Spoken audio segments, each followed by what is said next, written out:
The shaman thinks you should go visit your kids. So, he told you? Look, Hubert, having an extended family is nothing to be ashamed of. If I was you, I'd be ashamed of not being there for them. It was that damned monkey dance that led me astray. Yeah. A sight like that must be difficult to forget. I've got the route, Hubert. What are you waiting for? Give it to the gal. Right.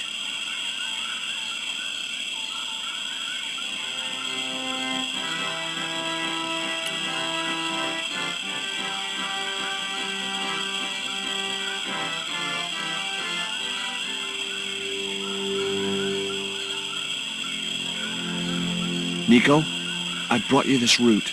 No way was she going to be able to chew the root. I needed to give her the antidote in a more digestible form.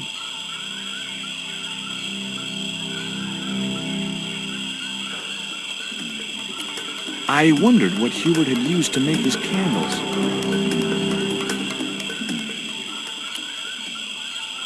I thought it best not to defile the altar while Hubert was looking after Nico.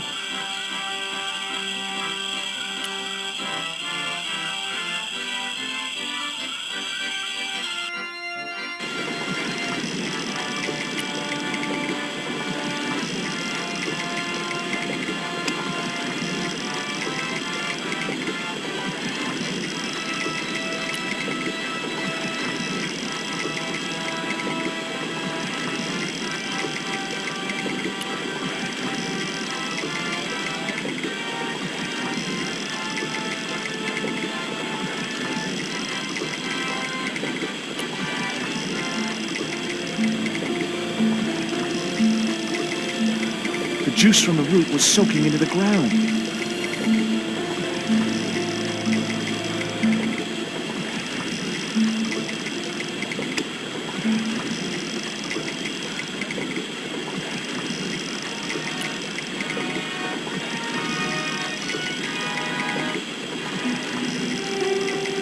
The cone was ideal as a makeshift container.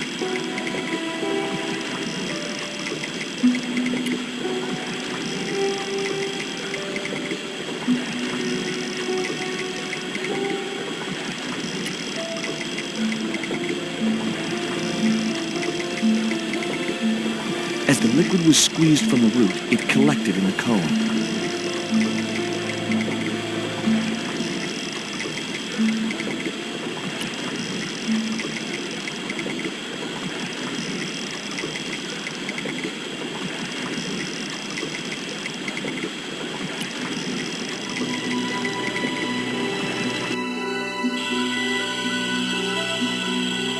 Look, Hubert, the antidote. Well, what are you waiting for? Give it to the girl, quickly.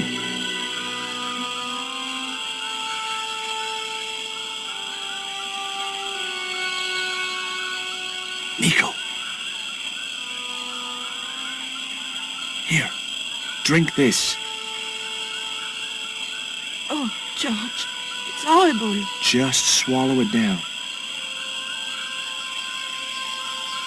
Okay, try and rest now, darling. You'll need all your strength when we go after the other two stones. Other stones? What other stones? What have you gotten me into now, George Stobbart? The patient is sounding more like her old self already.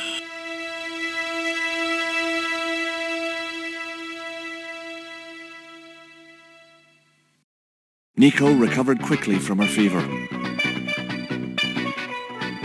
To save time, we decided to split up and look for each stone independently. I traced the pirate KETCH to a remote island in the Caribbean. With the fortune he'd amassed from piracy, he'd retired to a place that was later called KETCH's Landing.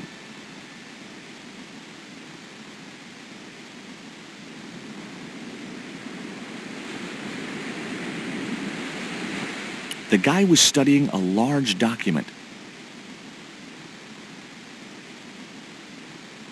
I recognized the instrument as a theodolite, but I had no idea how to operate it. It looked like a set of plans.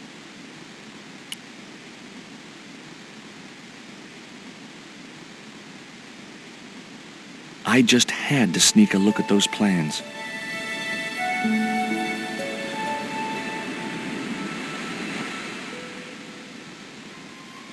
Hey, get out of there.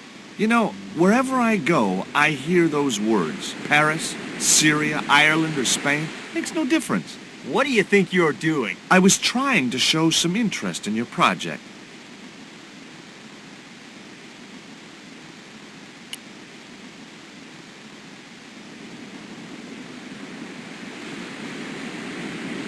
Hi, is this KETCH's Landing? Yeah, that's right. My name's George Stobbart.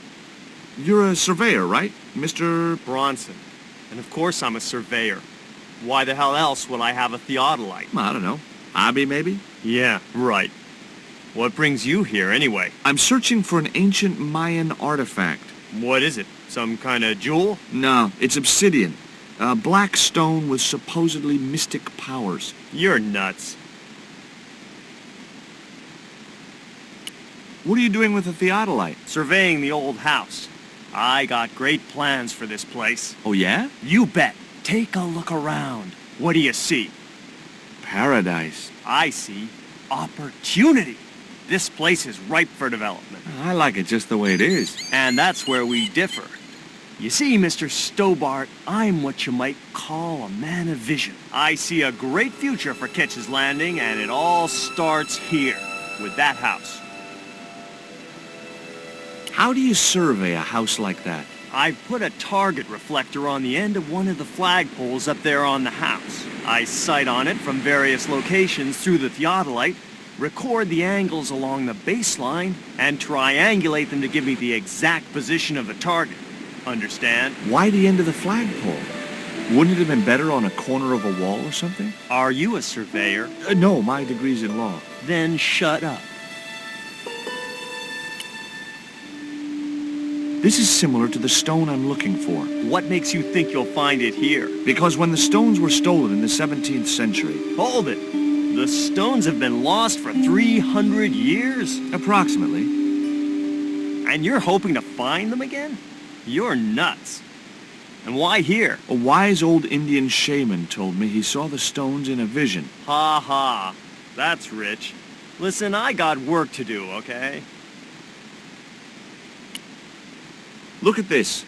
An article about a total eclipse of the sun. Oh, yeah? Listen, I don't want to be rude, but it just comes naturally. I really don't care. Catch you later, Bronson.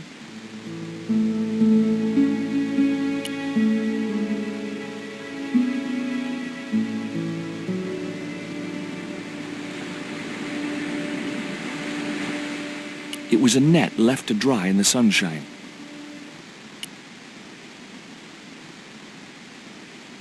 I didn't want a fishing net.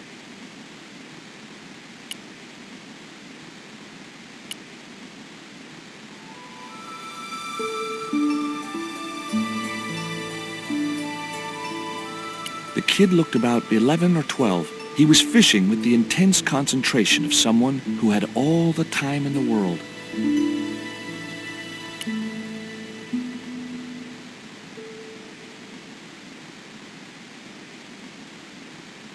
You want to buy some fish? Nah, I don't like fish. What's your name? Rio. It means river. What about you? George. It means, well, it's just a name. No school today? No, sir.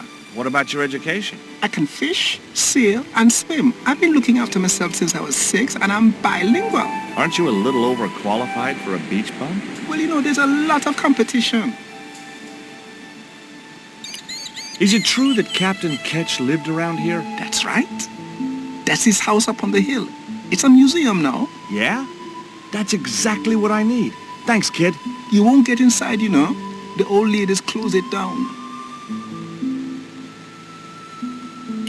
Who are these old ladies you mentioned? Miss Frost and Miss Mina KETCH. How come the old ladies closed the museum? It's Bronson's doing.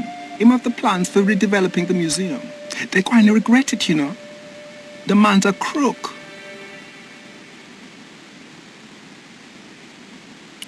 Will you help me get those plans? I don't want to go nowhere near that man. He promised to draw me when he found the fish I left in his sleeping bag. What do you know about Captain KETCH?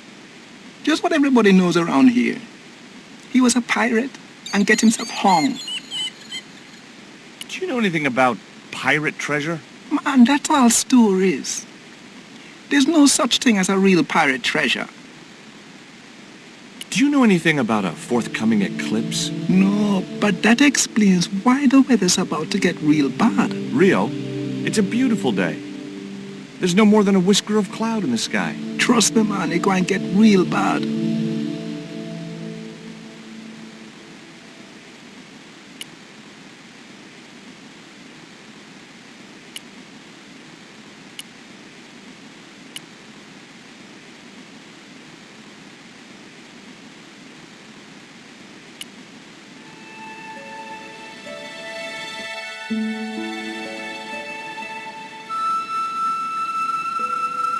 Two old ladies were sitting outside the house enjoying afternoon tea.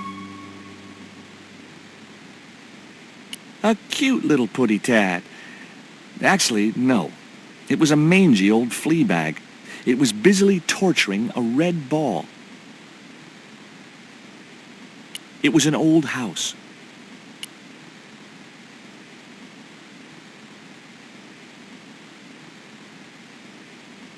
It was locked. The house is closed. How come? It is undergoing refurbishment. Oh, of course. This must be the place Bronson's surveying. The intention is to prepare the museum for the new century. The Frederick Ketch Memorial Museum. It would look nice in neon. A museum for a pirate? There was a stony silence. Frederick Ketch was emphatically not a pirate.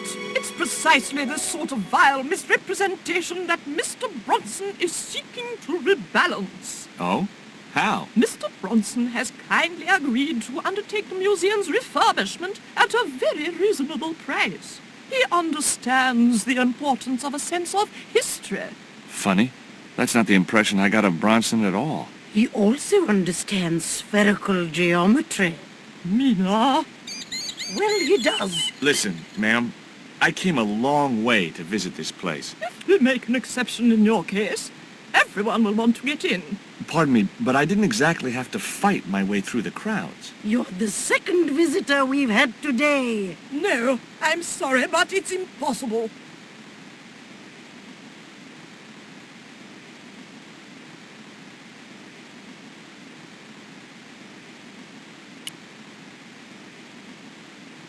Hi, my name's George Stobbart. Good afternoon, Mr. Stobbart. Would you care for tea? No, thank you, ma'am. I don't like tea. Can you tell me anything about Captain Ketch? More than you can tell me about your great-great-great-great-grandfather, no doubt. You're his descendants? Certainly. Captain Ketch was born in Dorset, England, in the reign of King Henry VIII. His family were undistinguished farmers, but young Frederick Ketch decided to go to sea. We have plenty of seamen in our family, Mr. Stobbart. Are you interested in history, Mr. Stobbart? Yes, I am. You were telling me about Captain Ketch. Do go on. Oh, yes. He sailed under Hawkins. Jim Hawkins? John Hawkins, one of the great traders of the Elizabethan age. In 1568, Frederick Ketch was a young man serving aboard the Jesus, Hawkins' flagship. They sailed from England to Africa and across the wide Atlantic to these islands. Ketch was never to see the shores of England again. How come Ketch never made it home? Because the Spaniards sank the Jesus in an act of treachery. You said Hawkins' fleet traded between Africa and the Indies. What was it they were trading? Black men with no shirts. You have to understand, Mr. Stobbart, that this was the 16th century. But that doesn't alter the fact that Hawkins and Ketch were slavers and pirates. Would it surprise you to learn that Hawkins was also a devoutly religious man? He transported slaves in a ship named after Jesus Christ. In my book, that makes him a hypocrite. What happened to Ketch? Was he killed? Oh, no. He got away and returned to this island, to this very house. The Frederick Ketch Memorial Museum. Frederick Ketch sounds like he was a pirate to me. As I have already told you, sir, he was not a pirate. They hanged him, you know. Down there on the beach in front of his family. Didn't bother with the trial. Just whipped him out from his breakfast table and hoisted him up in chains. Well, if he wasn't a pirate, what did they hang him for? Envy. Pure green-eyed envy. He had been a successful privateer, you see, and had accumulated great wealth. As rich as a mink in a paddock. Shut up, Mina. Yes, Frost. The small-minded governor and his lackeys wanted his money, trumped up some ridiculous charge about breaking the conditions of his letter of marque, and hanged him like a common thief. The blackguards! Letter of marque? The document that permitted him to engage and destroy the enemies of the crown. The difference between a lawful privateer and a pirate. Yoo-hoo! Sorry, Frost. Well, why didn't Ketch just say, take a hike, guys, I've got a pirating license? Frederick Ketch was not a pirate! But he did show them his letter of marque. But they destroyed it and hanged him anyway. I've been talking to Rio, the little fisher boy. I'll thank you not to mention that little wretch in my presence. Dirty little whelk. Nasty fishy boy. That will do, Mina. I gather you don't have much time for the little boy. That child is a delinquent, Mr. Stobbart. Yeah, well, he's only, what, 11, maybe? A knave with one hand on the tarts. What is it about Rio that you don't like, Miss Frost? Well, once upon a time, he and Emily... Be quiet this instant, Mina. What can you tell me about Emily? Emily? What business can she be of yours? Her parents were killed in a typhoon. We, as her only living relatives, took it upon ourselves to raise the child. It's good to know Charity isn't dead. Oh, but she is. Washed overboard in the typhoon. Mr. Stobbart wasn't talking about Emily's mother. He was being sarcastic. What else can you tell me about Emily? How dare you pry into our family in this way? I refuse to answer any more of your impertinent questions. Is that your cat? Yes, it is. That's Ruddles. Do you like cats, Mr. Stobbart? I love them. They're so cute with their claws and their little puckered butts. Aren't they, though? Don't encourage him, Mina. You're really fond of that cat, aren't you? He is our companion and our solace. I thought about catnapping the little monster until they let me in, but it wasn't my style. Maybe there was some other way I could use their affection for the cat to get me into the house. Okay, it was time for diversionary tactics. I thought I saw a little girl down on the beach. You must be mistaken. He must be mistaken. Mustn't he, Frost? I'm sure I'm not. A little girl and that young fisher boy. What? It's not possible. What were they doing? Oh, the kinds of things that all little boys and girls get up to at their age. When I was a little girl, we used to play cows and milkmaids. Woe betide you if you're lying to us, Mr. Stobbart. Heaven help you.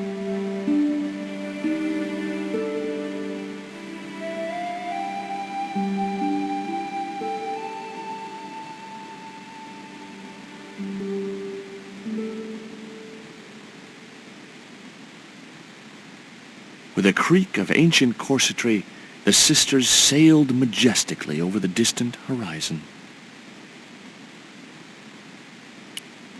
A large tree stood beside the house, with a suggestive U formed by the branches.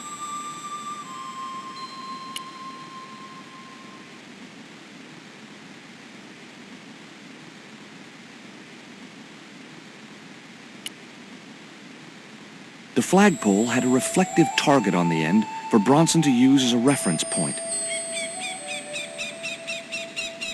I couldn't reach the flagpole, and a bush stopped me from moving the ladder across.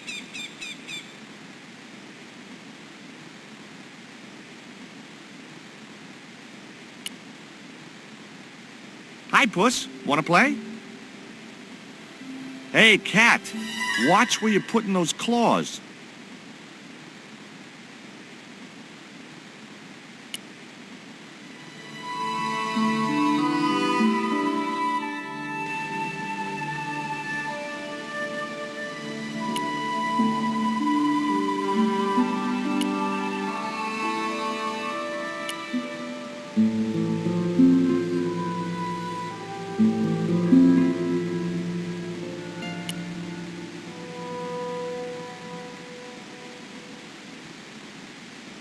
I think Bronson is trying to cheat those sweet, vulnerable old ladies. That's a little unfair, isn't it? Okay, he's trying to cheat those seriously demented, poisonous old ladies. You have to admire his acumen. How come the old ladies closed the museum? It's Bronson's doing. Him have the plans for redeveloping the museum. Oh, I know all about Mr. Bronson's plans. Tell me about your friend Emily. Why are you so interested in Emily Ketch? Emily Ketch? A descendant of Captain Ketch, the pirate? Yeah. Well, it doesn't bother you? Why should it? We don't responsible for our ancestors. Can you let me have a fish, kid? I thought you say you don't like fish. It's not for me. It's a present. For the old ladies? Well, it makes a change from flowers and candy. No, it's for their cat. Okay. What do I get out of it? I can pay you. I've got Quarramontian dollars, French francs, and traveler's checks. You must be joking. The nearest bank is 3 islands away.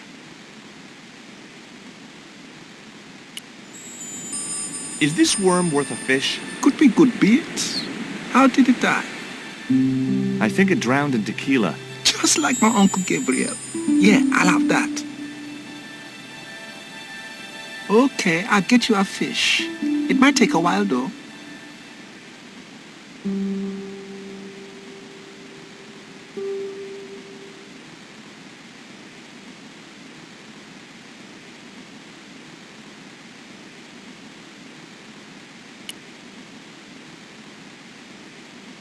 Did you see the weird sisters come by here? Did I?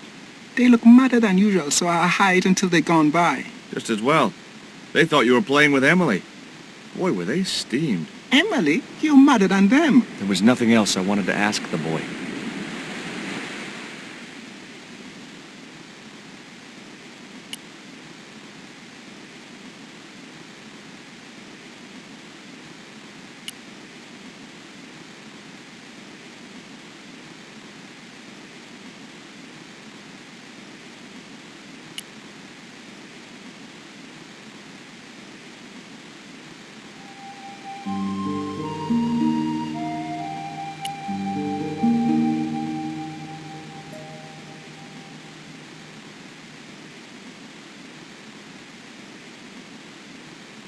No luck with a fish? No, man. They don't want bite. That's 'cause they know there's a storm brewing. Storm? I don't think so. Hey! I caught a bite! You have? It's a big one! A real big one! Reel him in, Rio. Jeez, it must be a whale or something.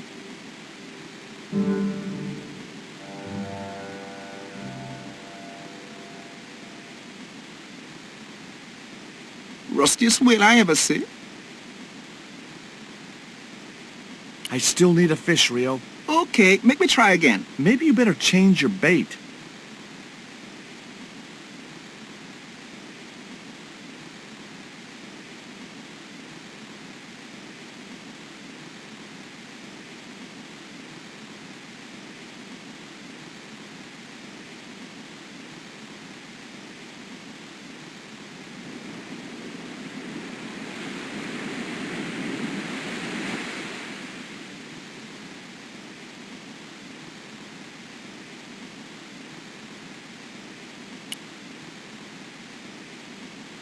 There's a fish, my man. I can't put it in my pocket while it's flapping about like that. No problem.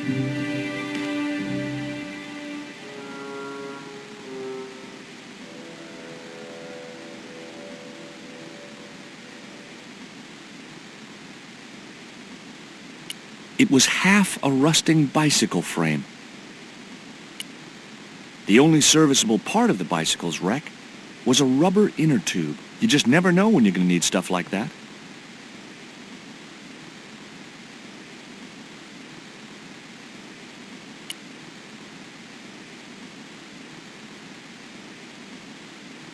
What can I do with an old inner tube? I know what I'd do.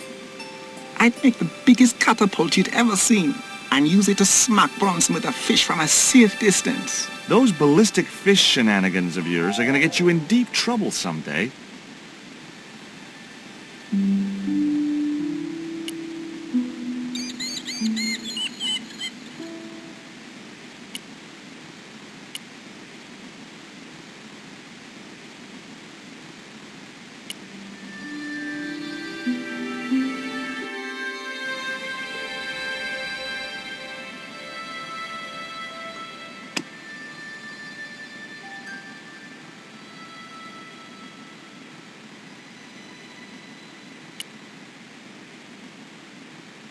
Okay, Cat.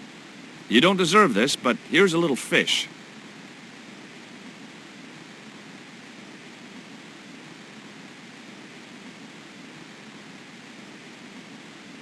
The little monster ate the fish, but never strayed far from the ball.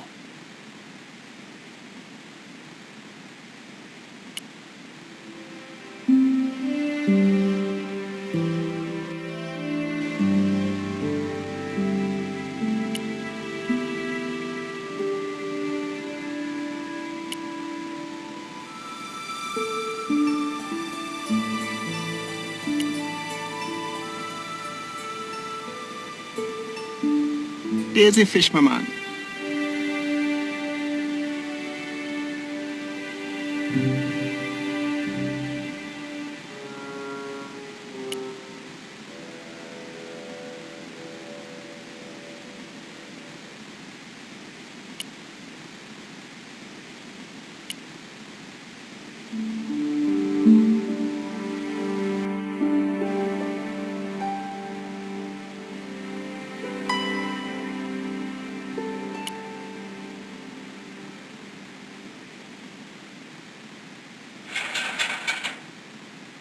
The ladder extended easily.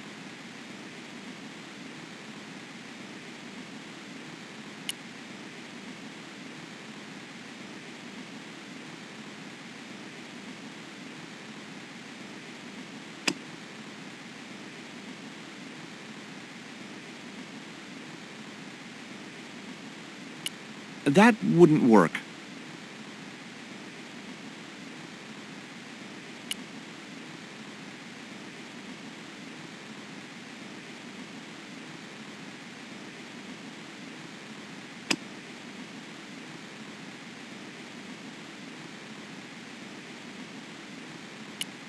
I'd have to do that from the ground.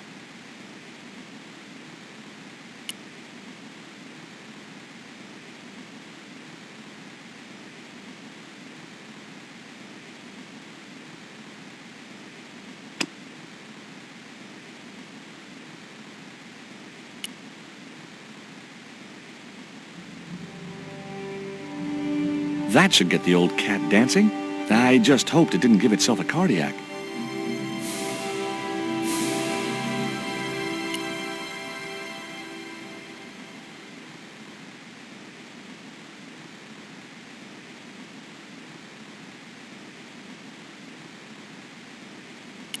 No, I wouldn't take away the cat's new toy. At least, not until I got something out of it.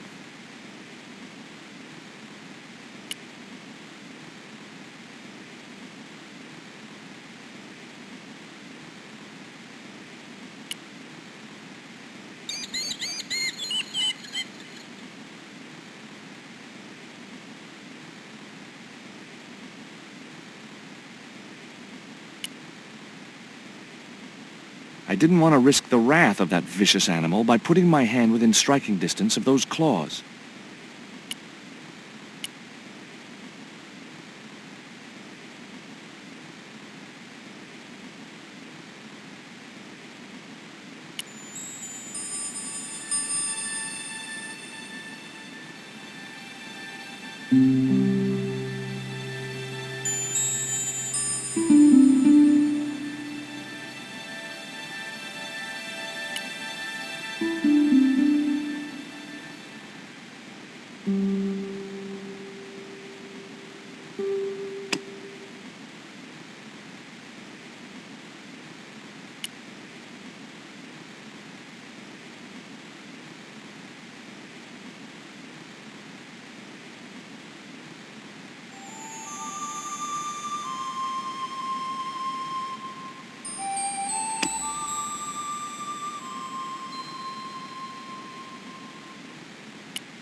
I put the ball in the catapult.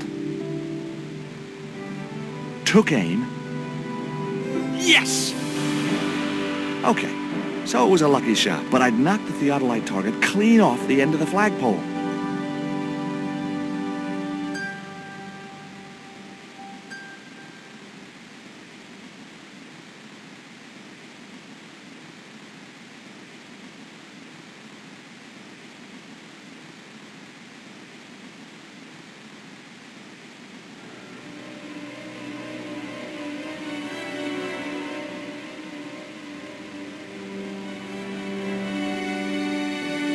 What the hell's going on here? Hi, Bronson. Nice to see you, too. You again. Have you been screwing around with my theodolite target? Where is it? I had to climb out of the window to put that one on. Damn it, I'm gonna have to go through all that again. Not this time. The house is locked up and the sisters aren't here. Hell's teeth! I'll have to put the spare target on the other flagpole. A whole morning's work wasted. I'm gonna fix all this and then I'm gonna fix you, you hear? Yeah? Fine. I'll be waiting.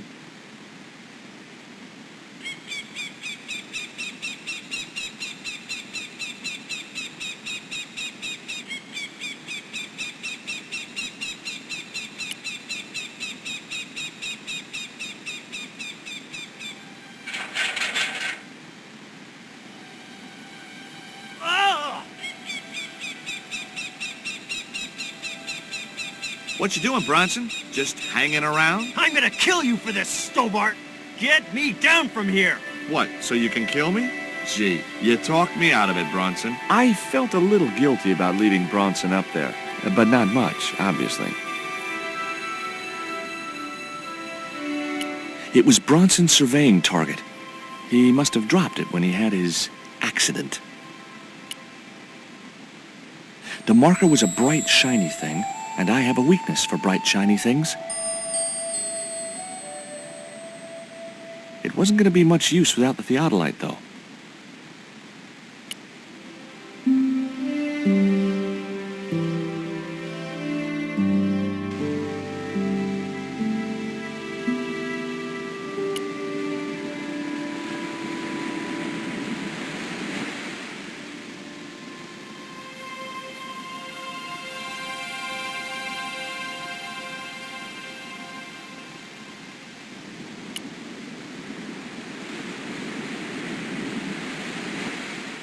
With Bronson out of the way, I could finally get a clear look at the plans. Engineers' drawings didn't mean much to me, but one thing was clear.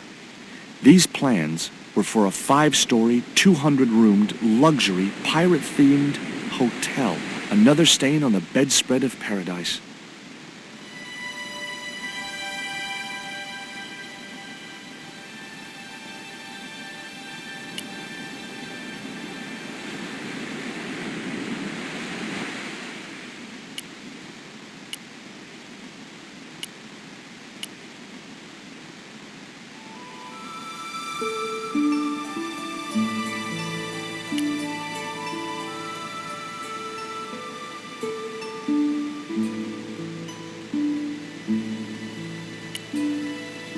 Look here, Bronson's plans. Was I right? Is that creep up to no good? Darn right he is.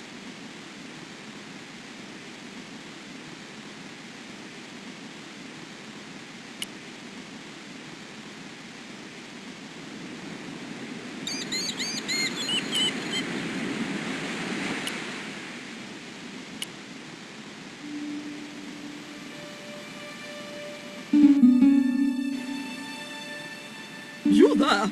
Why is Mr. Bronson hanging from that flagpole? He climbed up there of his own accord. Then help him, you stupid man! Quickly, before he falls!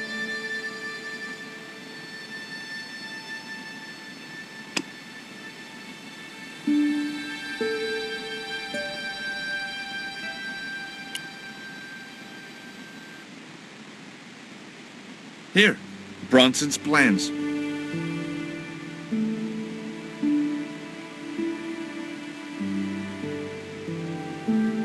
This means nothing to me. She's not wearing her reading glasses. Ah, wait!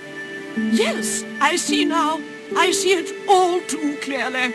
That man is planning to build a huge hotel. Bronson is a confidence trickster. Mina, we have been duped.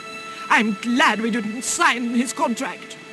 Oh, I hate tricksters, especially confident ones. Come, Mina.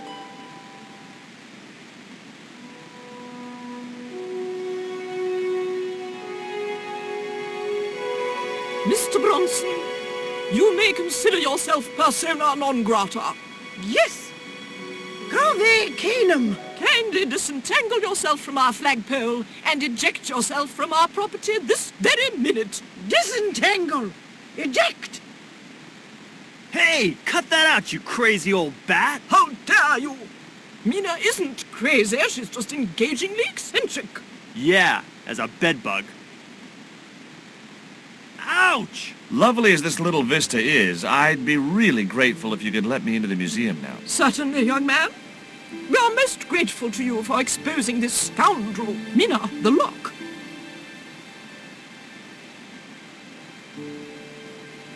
Thanks, ladies. Stobbart, be a pal. Get these harpies off me.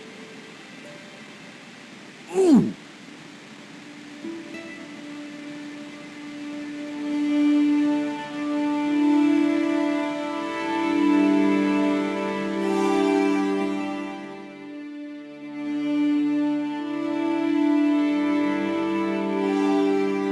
While George was basking in the sun-drenched Caribbean, I went to London. It was a long shot, but I thought I'd start my search for the Jaguar Stone at the British Museum.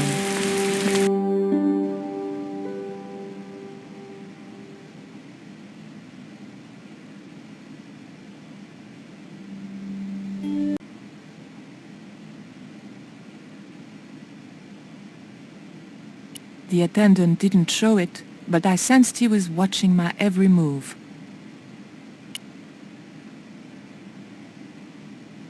Can I help you, miss? Have you ever heard of an English sea captain called El Draco? El Draco? Not a very English name. I think that's what the Spanish would have called him. It was about the time of the conquistadors. 16th century. Oh, I know. That's what the Spanish called Sir Francis Drake. Francis Drake? Have you got anything here that belonged to him? Indeed, miss. We have a couple of artifacts he brought back from one of his journeys. Thank you. You've been most helpful. It was a phone, probably for staff only. The carving looked Buddhist in subject, but Mesoamerican in execution. There was a huge carving of somebody who must have been important once.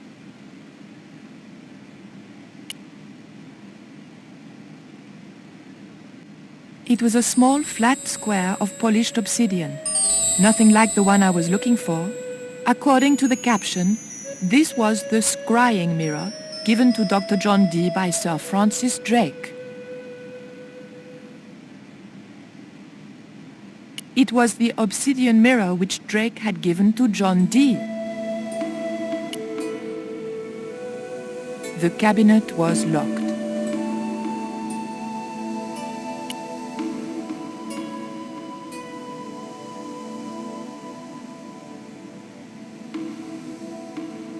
The display case contained a couple of vases. The pots in the case seemed to amuse the girls no end. The two Japanese girls were inexplicably amused by something.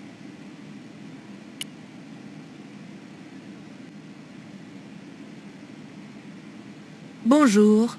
I wonder if you could help me. Ohayou gozaimasu. What's so funny? Oh, never mind. The carving looked Central or South American in style, perhaps Aztec. The mask looked more African than American.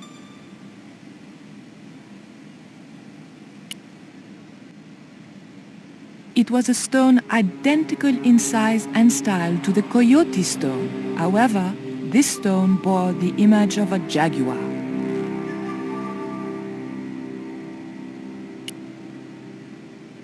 The cabinet was locked.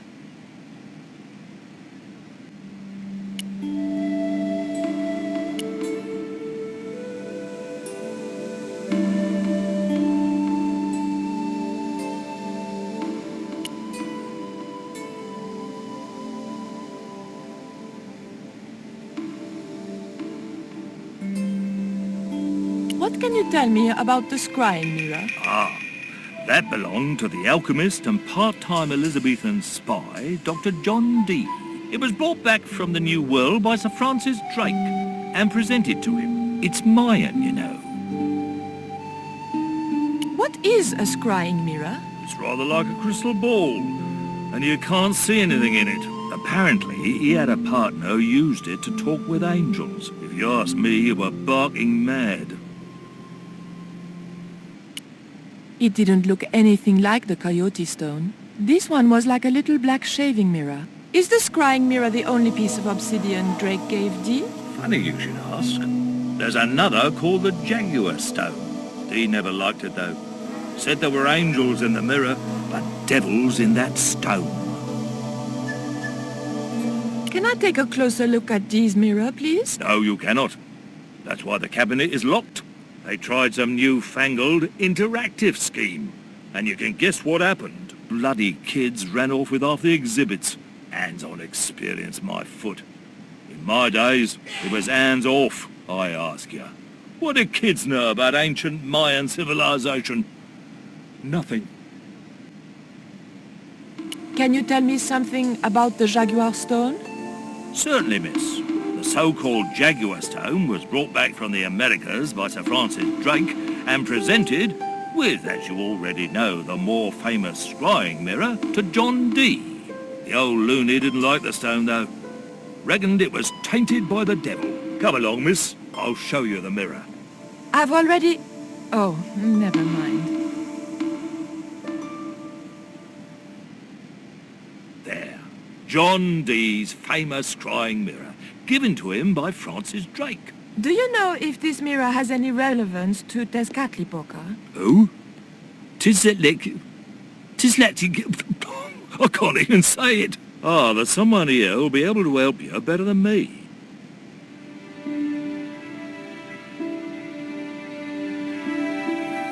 This young lady has some questions to ask, Professor.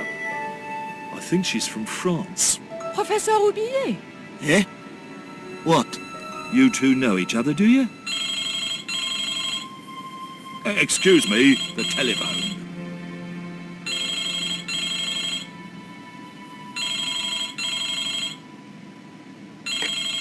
We meet again. Mademoiselle, France, eh? Yes, I believe that's where you live, Professor. I have a house there, on the outskirts of Paris, but I haven't been back for many months. What can you tell me about the Jaguar stone, Professor? It's obsidian, from the Chichen Itza region.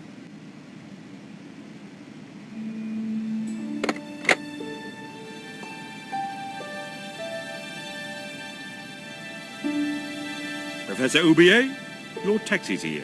If you'll excuse me, I have some urgent business to attend to at the docks.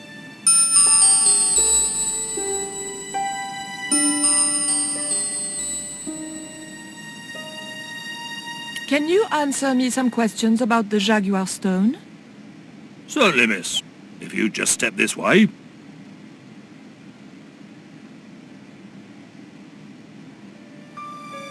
It's gone. Some sods half-inched it. Half-inched? Stolen it, miss. Never mind. The silent alarm will have been tripped. I'm afraid nobody can leave until our crack security team gets here. How long will that take? Could be a while. I think it's their tea break. The thief could be miles away by then. Don't you worry about that, miss. Just don't try to leave. It was too much of a coincidence that Roubillier showed up and the stone promptly disappeared. I didn't have time for their crack security team to finish their tea. I had to get after him.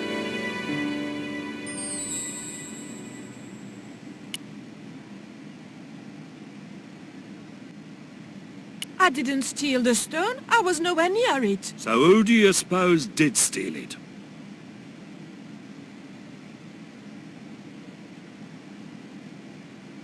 It was you, wasn't it? Use your loaf, miss. What would I want with an ancient Mayan artifact? I don't know, but I'm sure the police will get it out of you.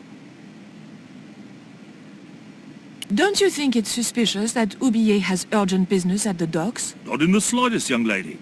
He's gone to oversee the unloading of cargo, an exhibition of Mayan sculpture on loan from Mexico City. What's the name of the ship? The Xibalba Princess, moored down by Tower Bridge. Why do you ask?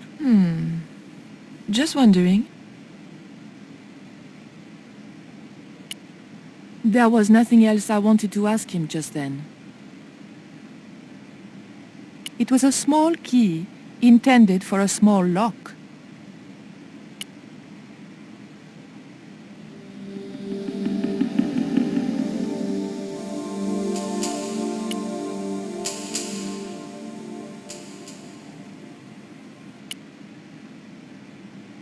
Look at this. The thief left this key in the cabinet. Oh dear. Oh dear, oh dear, oh dear. That makes the theft an inside job, right? Oh dear. In other words, the thief was Professor Oublier. Well, let's leave that for the police to decide, shall we? I better phone them right away.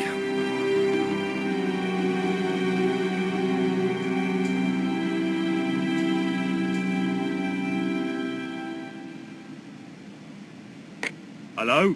I knew I had nothing to worry about if the police were called. Yes, I'll hold. But I had to catch up with Oublier, and fast.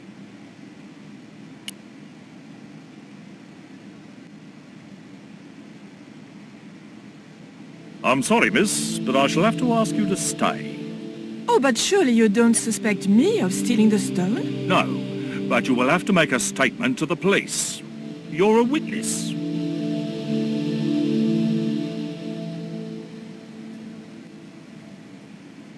It was a woven wall hanging with a South American design.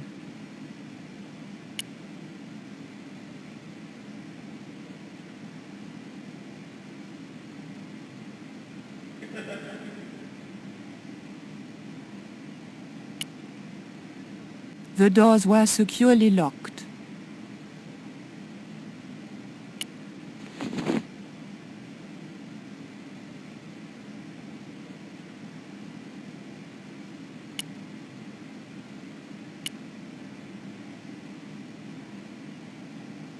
The cabinet contained a dagger decorated with Mayan designs. The cabinet was locked.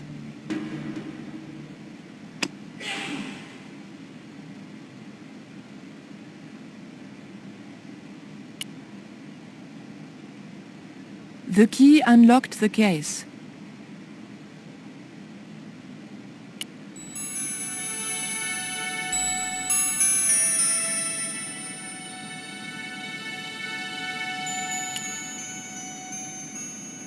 I locked the case again and took the key.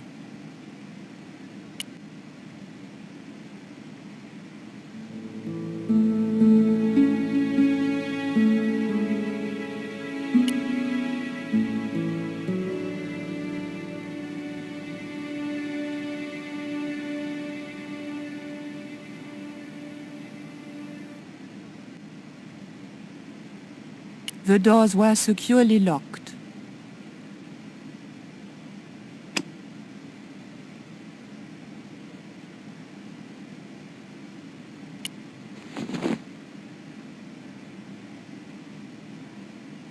There was nothing very useful in my bag, just a single hair clip.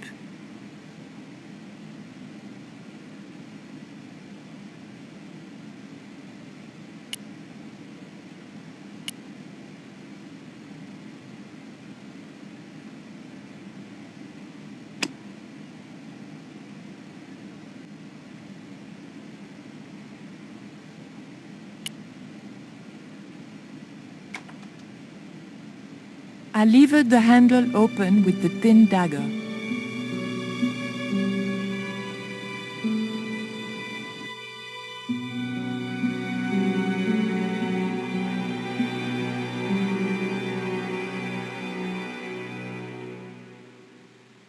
The room had been decorated to resemble the interior of a sailing ship. It was disturbingly effective.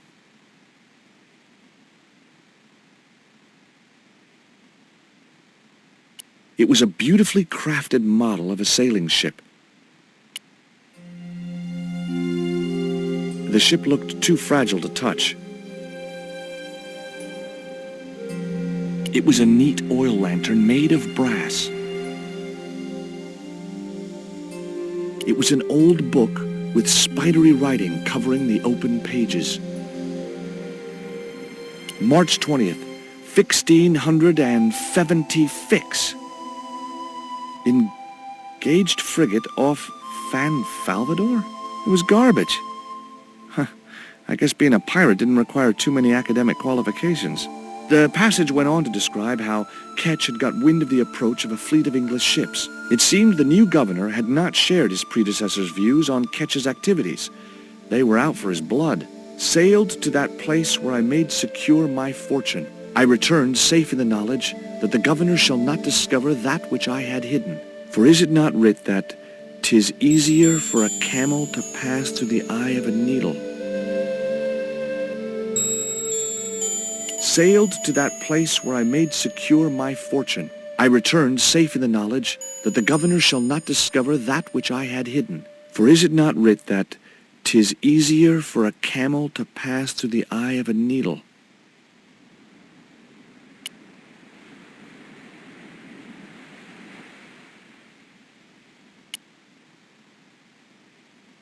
Maybe that wheel was from Ketch's ship.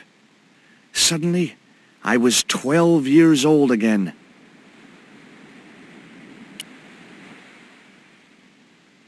Hard a port, bosun!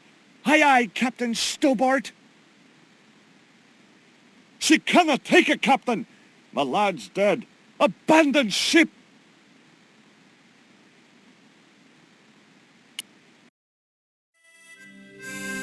Captain Frederick Ketch, 1570. Around his neck was a cross.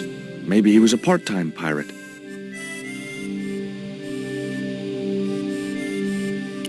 It was a ship's bell.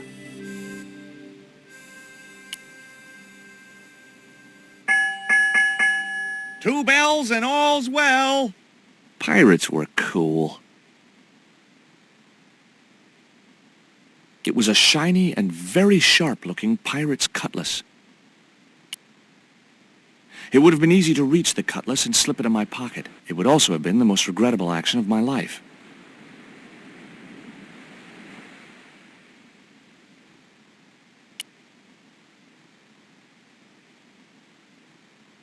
It was an old wooden barrel. Maybe it was from Ketch's ship.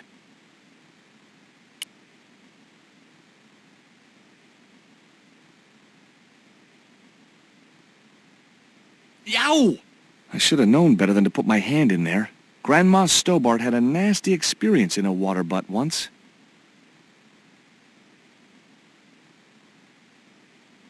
It was Captain Ketch's sea chest. Its battered appearance hinted at salty tales of maritime adventure and swashbuckling. Long months at sea with a rum-sodden, mutinous crew, hardtack and scurvy. And this chest, full to the brim with Ketch's loot, pearls, diamonds, emeralds, and doubloons. On the other hand, it could have been full of spare blankets.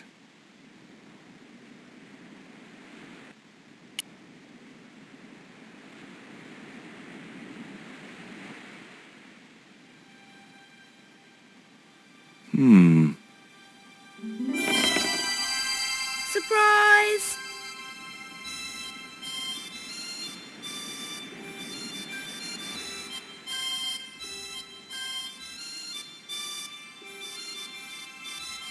What the? Who are you? I'm Emily. What were you doing in there, Emily? Hiding. What are you doing here? Grown-up stuff. Grown-ups? Pfft. I'm never gonna grow up, I'm not. You shouldn't be here. What's your name? I'm George. Pleased to meet you, Jaws. George. Jaws? Jeez. Make your mind up.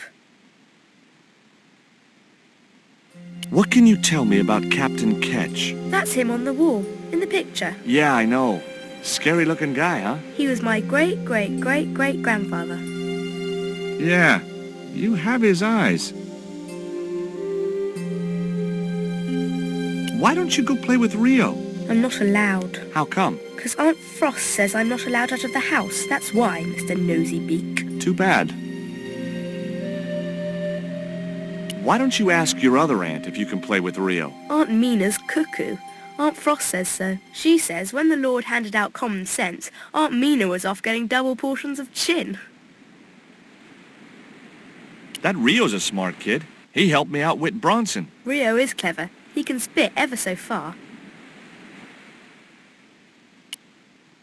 I bet you can't keep this piece of coal in your mouth for the next half hour. Could too. I could keep it in my mouth for hours and hours and hours. Yeah? Go on then. Prove it. Don't want to. And if you try to make me, I'll tell Aunt Mina.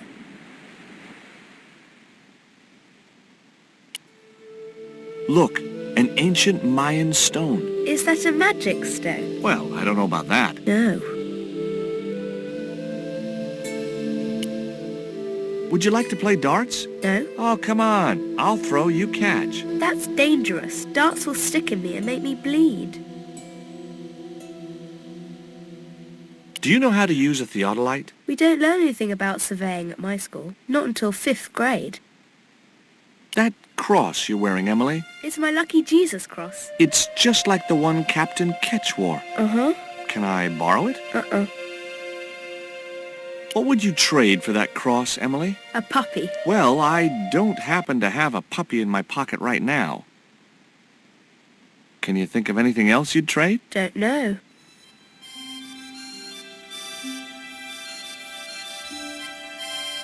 The top surface of the desk had a large recessed area set into it. I guessed it was intended to stop things rolling off in heavy seas. There was also an inkwell, and a few inches away, a small hole with a feather placed in it. It was one of those old pens made out of a feather.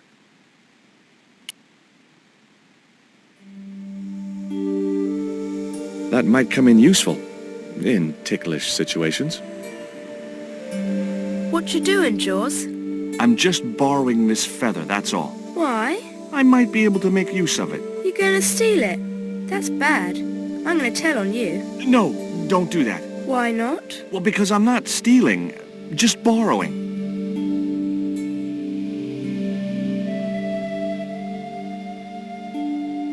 It was an actual pirate ship chart.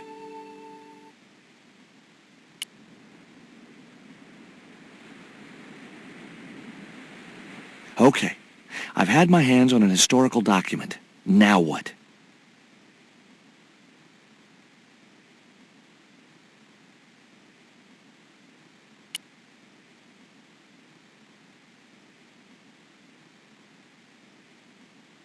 The chart fitted exactly into the recess on the top of the desk.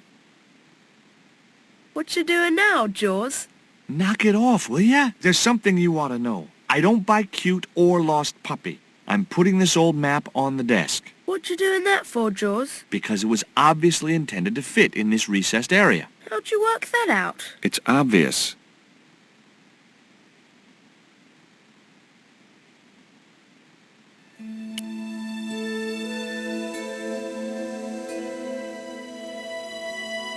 Holding that lantern, I felt kinda biblical. Like Jesus or Florence Nightingale.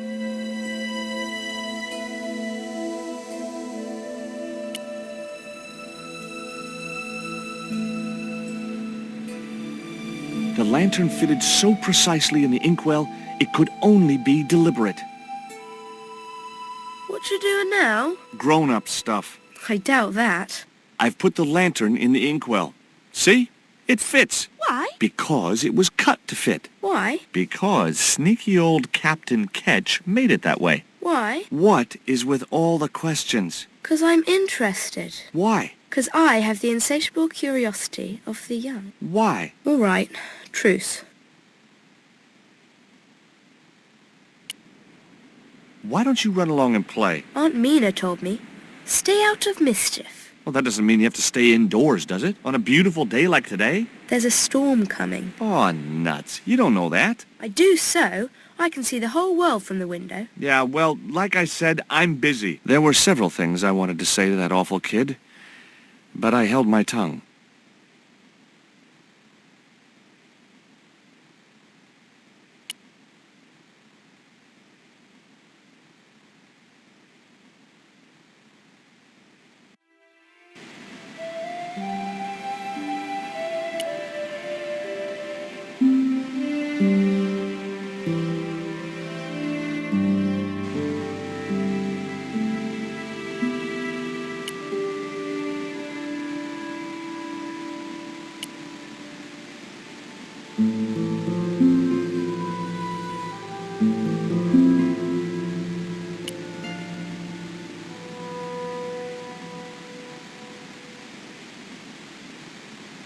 What do you give to a small, irritating girl who asks about everything?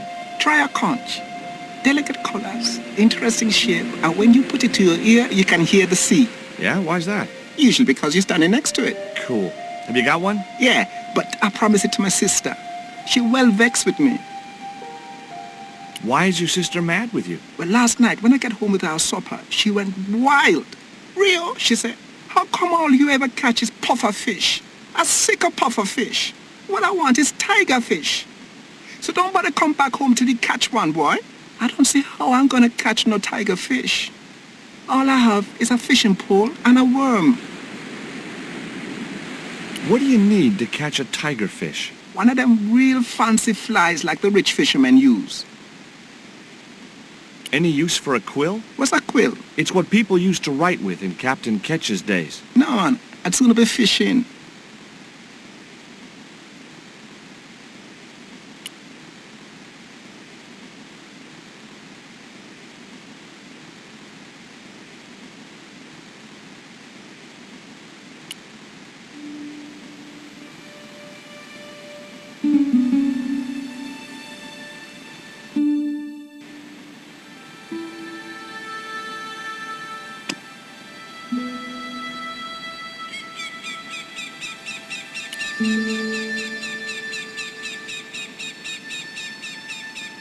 The cat made short work of the feather, tearing it into a blizzard of small pieces. The quill had been mutilated by the cat, leaving shredded feather on the grass.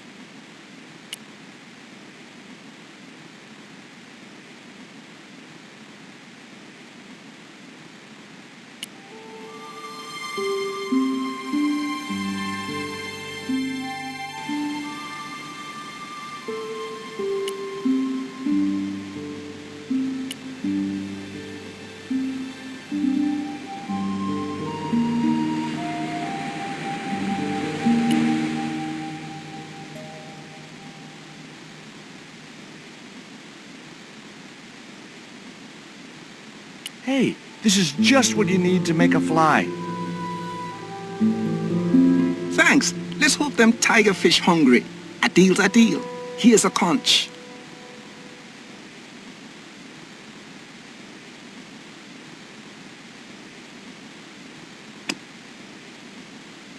It was the conch shell that Rio had given me.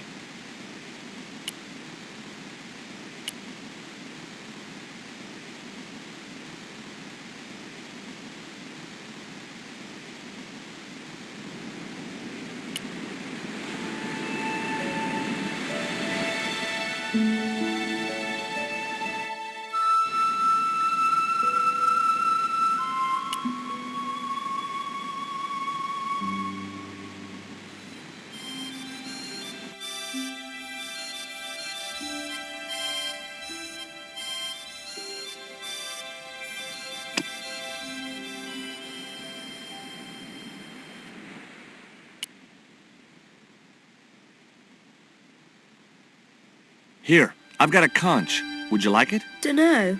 Aunt Frost told me never to take presents from strange men. I'm not a strange man. Then why are you called Jaws, Jaws? That's a stupid name. I'm not called... Look, conch, pretty. Swap for the cross, yes or no? Right, this thing's going out the window. Okay, we'll do swapsies.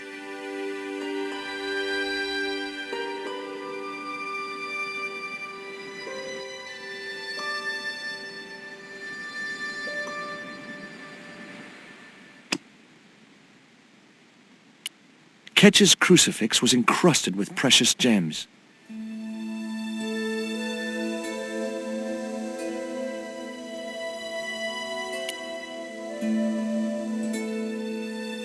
Ketch's cross slipped snugly into the penholder. Before you ask, I've put your cross in this little hole in the desk. Why? Impulse mainly, with a dash of irrational intuition. Silly. Only women have intuition. The lantern cast a strong light over the desktop. The light cast a shadow of the cross. And the shadow fell precisely over a small, unnamed island shaped like a skull.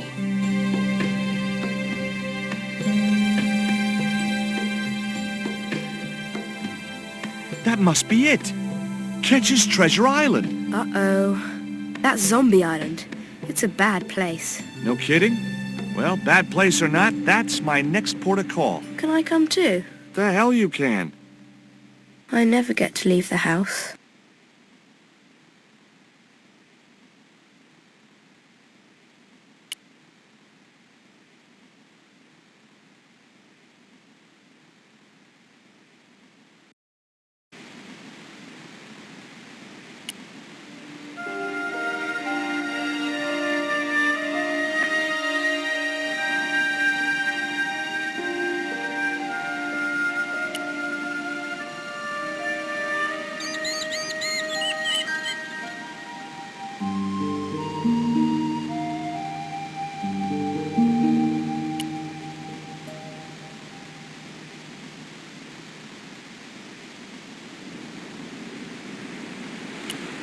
Would you take me to, Zombie Island? In this weather?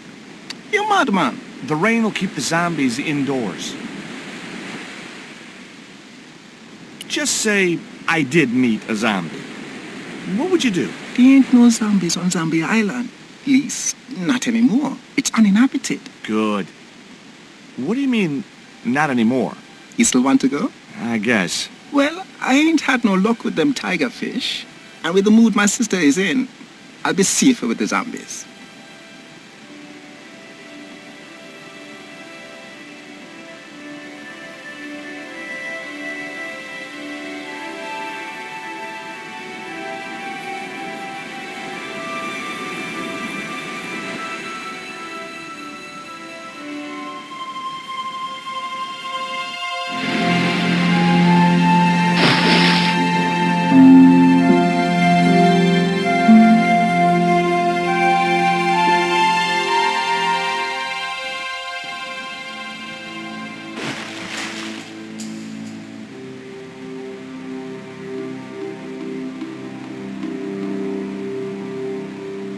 So, this was Zombie Island. Somehow I'd been expecting something more sinister. Come on, Rio. Let's find that treasure. No, thanks. I'm staying right here. Oh, come on. You said yourself there's no zombies left. Yeah, but that was while there was a big pile of seawater between me and this place. All me have now is this little bit between the boat and the shore, and I'm hanging on to it.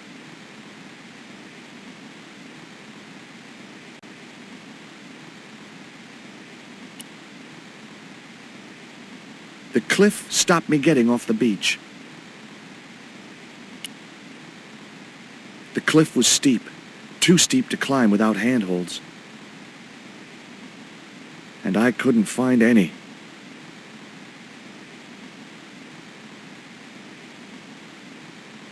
The outcrop was about the only feature on the cliff face.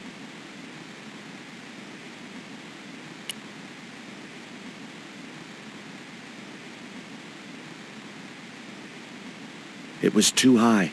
I couldn't get up there.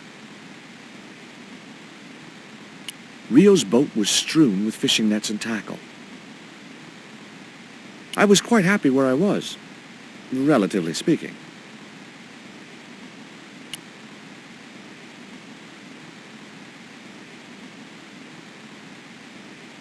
That Emily sure asks a lot of questions.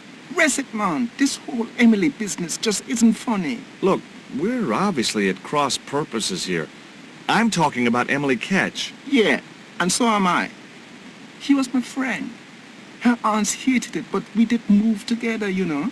He used to be real keen at hide and seek. It could take hours to find her. One time, the last time, it took days. She must have shouted and screamed herself hoarse, but there was nobody to hear her. Where'd she hidden herself?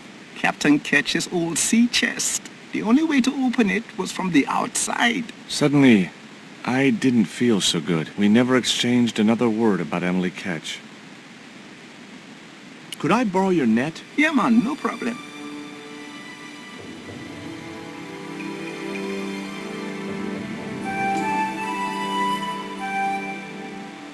You planning on catching some fish? Nope. I'm after a big rock.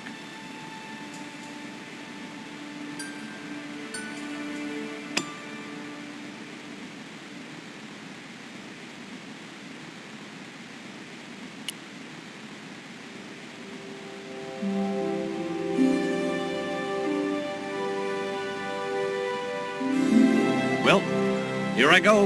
Wish me luck, Rio. Good luck, George. Watch out for the walking dead.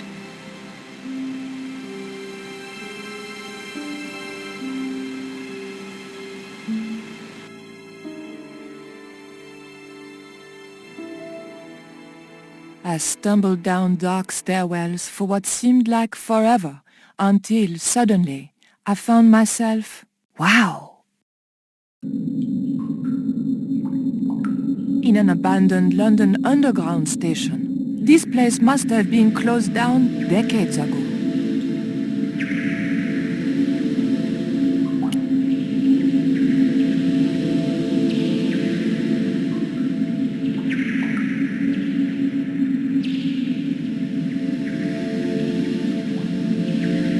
A pile of old railway sleepers was blocking the platform.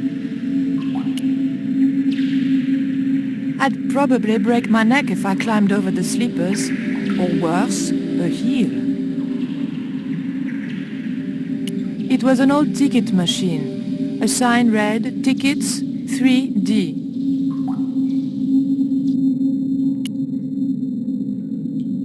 It was a poster advertising holidays in Scotland. It was an old chocolate vending machine. 1D only was embossed below the coin slot. Something protruded slightly from the slot.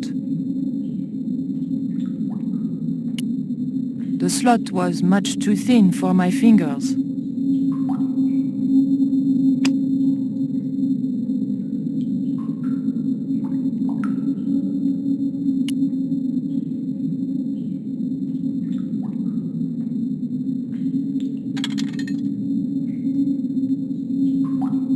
I pushed the hair clip into the slot and whatever was stuck there disappeared into the machine.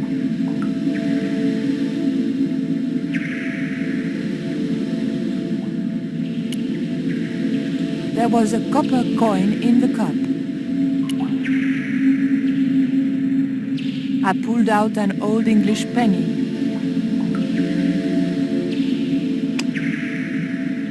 It was an old English penny coin. On one side was Britannia, managing to look both virginal and matronly. On the other was the head of King George VI, looking much the same.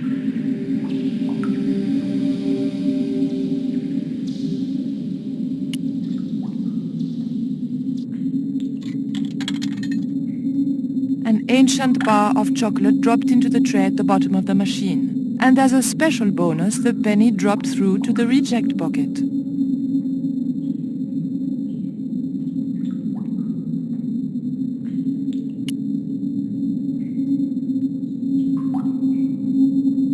I took the ancient bar of chocolate.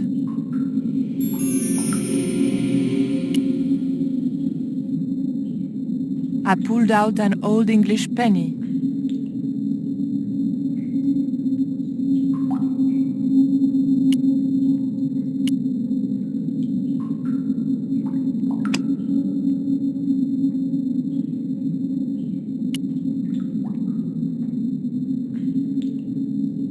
The ghost obviously didn't want to talk.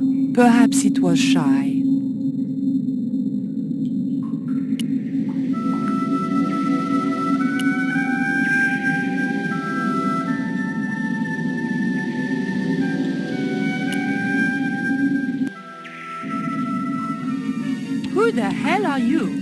Joey.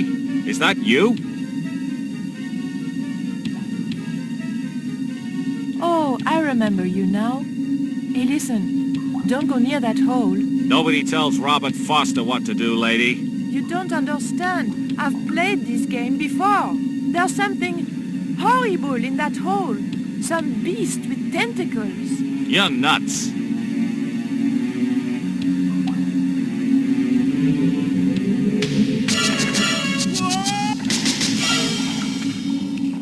They don't make animations like that anymore.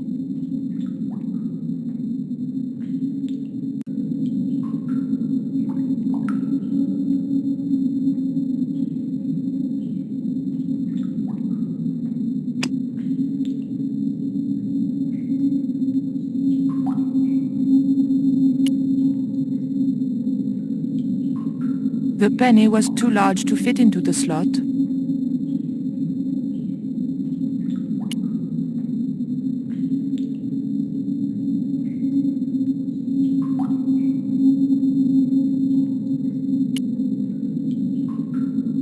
LBS. Lubes? What are lubes?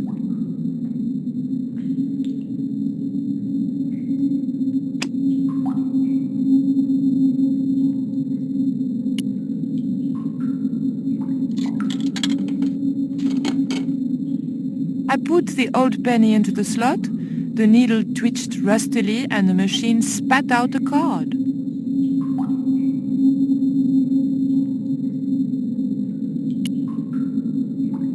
The poster was advertising a play I'd never heard of.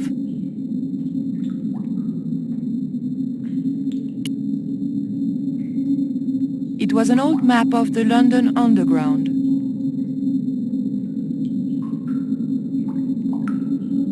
It was a maintenance cupboard.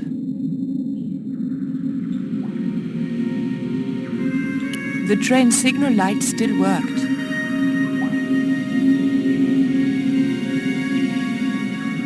It was a tube tunnel, possibly still in use. It was too dangerous to start walking along the tracks. I remembered what always happened to Wile E. Coyote when he did that.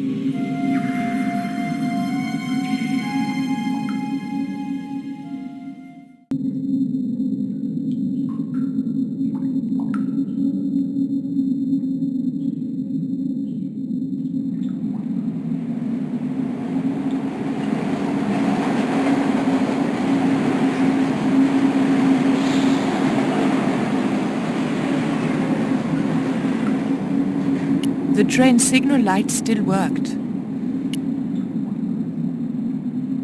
A warning sign saying high voltage convinced me to leave the lights alone.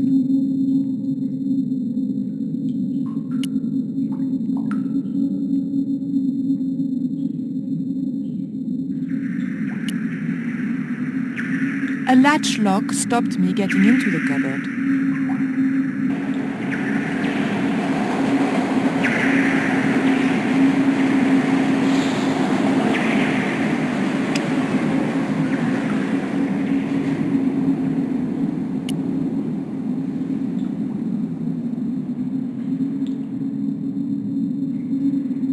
The card just bent when I tried to force it down the edge of the cupboard door.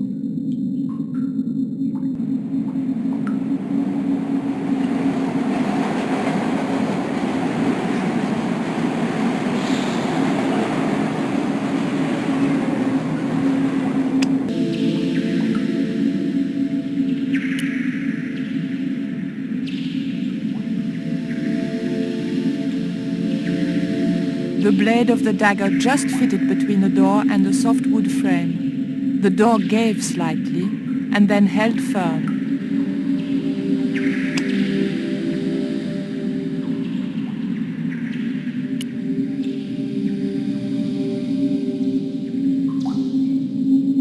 I remembered my student days when I regularly forgot my house keys. A wiggle with the thick cord between the frame and the lock, and the latch lifted. It was a big, red, ever so tempting button.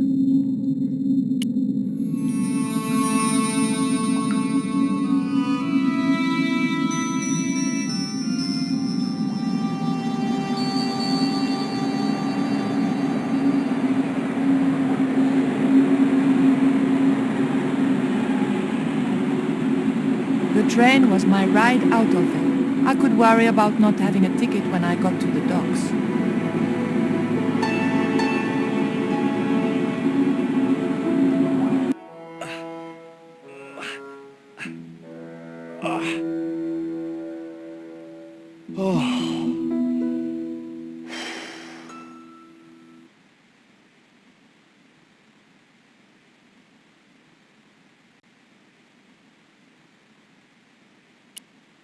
The path led off into the forest.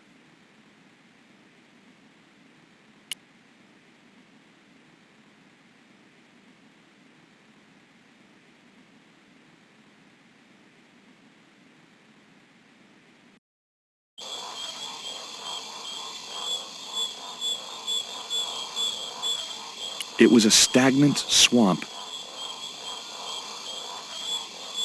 Nothing, I mean nothing, would possess me to step into that swamp.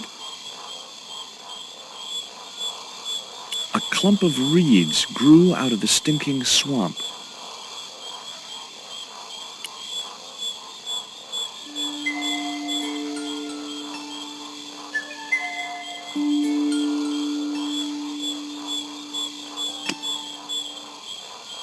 It was a short, hollow reed.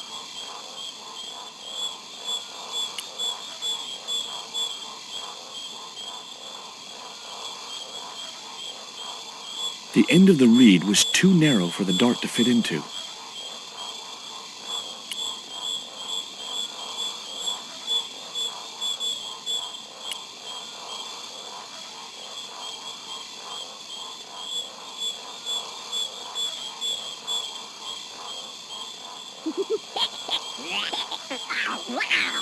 What the? Steady, guy, it's just a monkey.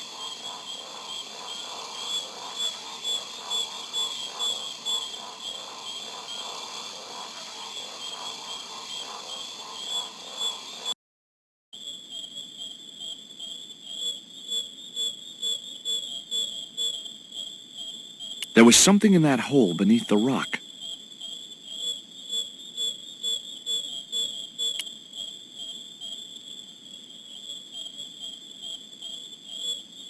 As soon as I stooped to investigate the hole, its inhabitant disappeared into the darkness.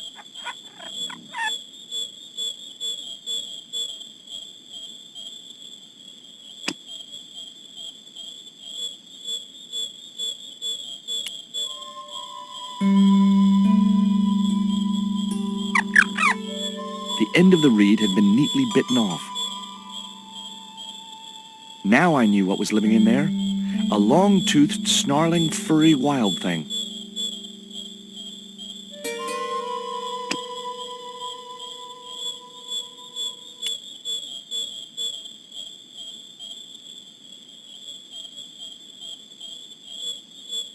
The dart fitted snugly into the reed. Great. I was tooled up and dangerous. The poisoned dart was loosely lodged inside the reed.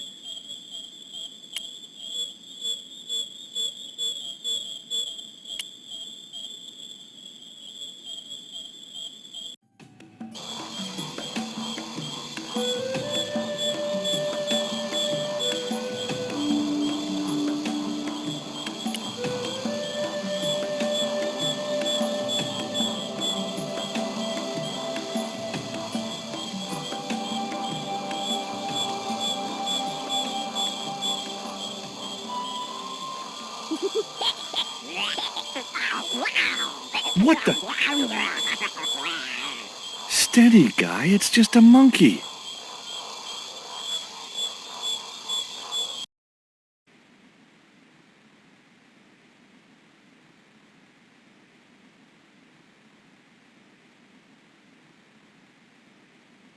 The path led off towards the center of the island.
path was blocked by an ugly and extremely dangerous-looking boar.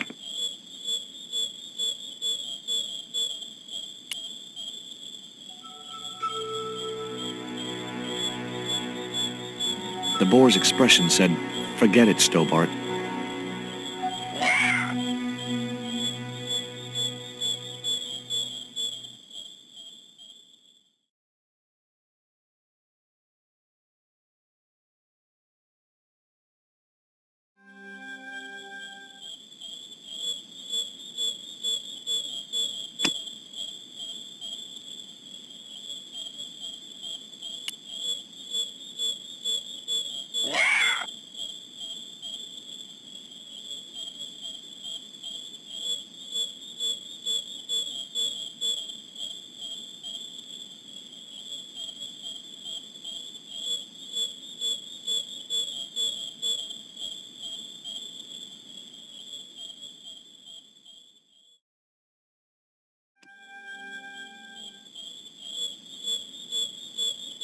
It was a stout, overhanging branch.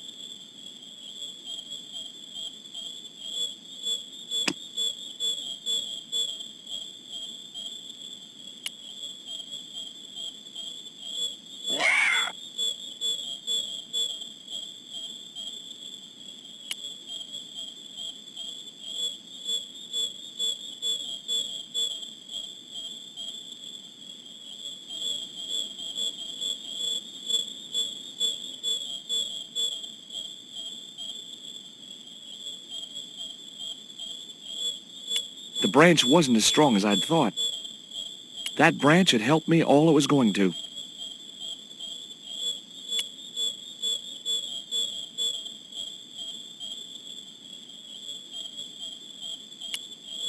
Yet another path led off into the forest.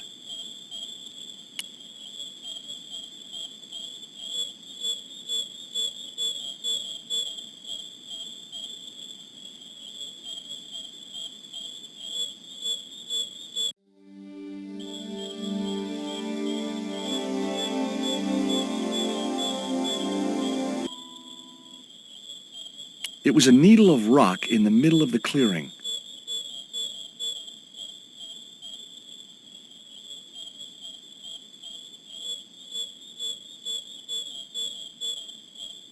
It didn't look like a natural formation. I remembered KETCH's log.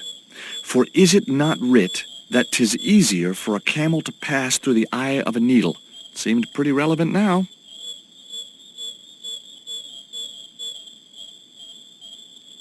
The rock was partially overgrown by creepers.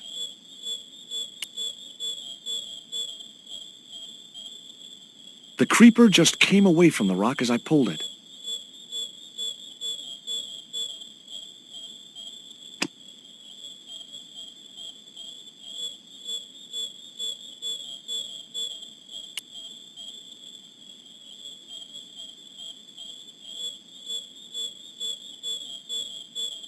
The marker clipped firmly onto the net. The electronic marker was wrapped up in the net.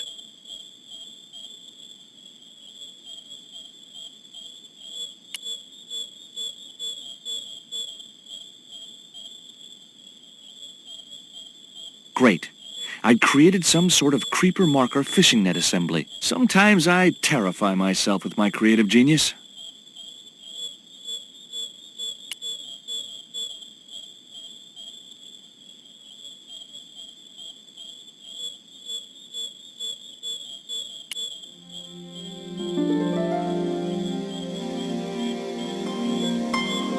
I'd successfully got the marker into a position near the top of the needle simply by using the kind of lateral thinking that can get you institutionalized.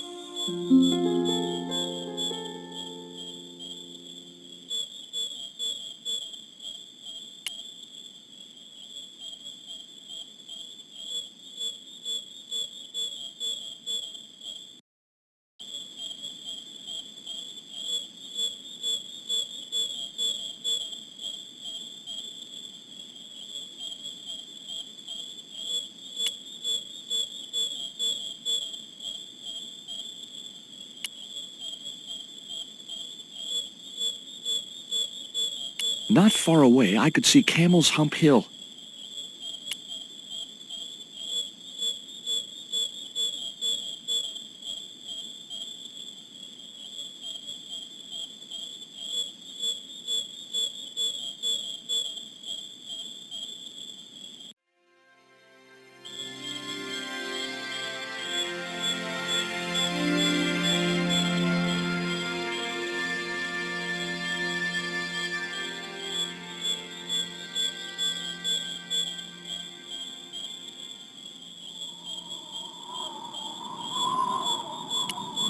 Initials had been carved into the rock.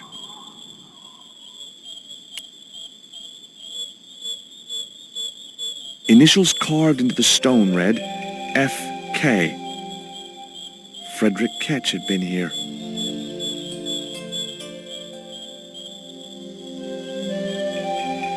Three shallow holes had been made in the rock.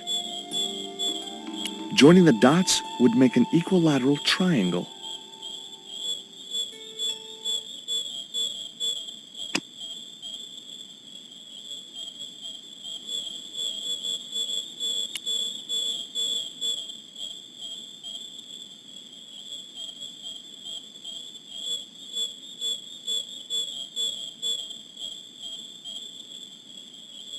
It was Bronson's theodolite, now being put to a nobler use than petty larceny.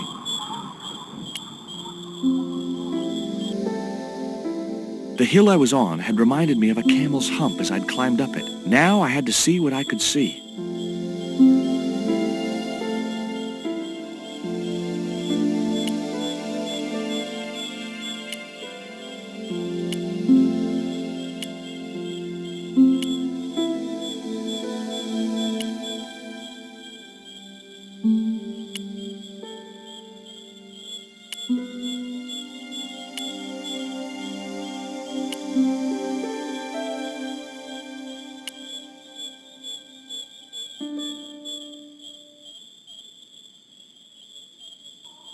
It was the marker which I had raised up the needle of rock.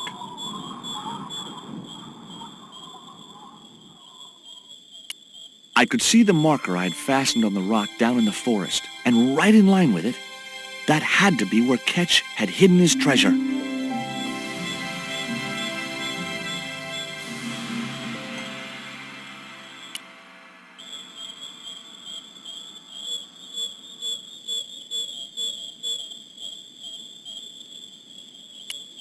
The track led in the direction of the rock I'd seen through the theodolite.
It was the Tower of London, originally built by the French, naturally.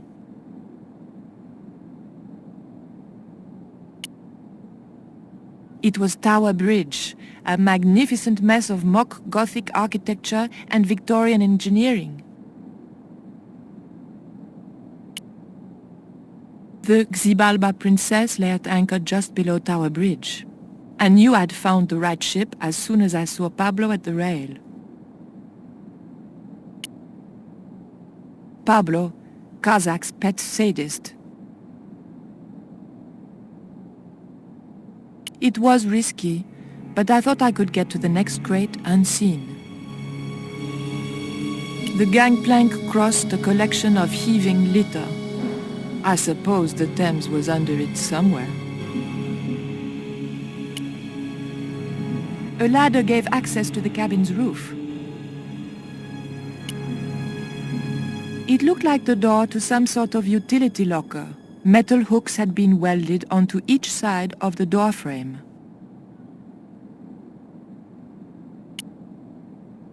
A mop for swabbing the deck stood against the wall. It was a porthole to the main cabin.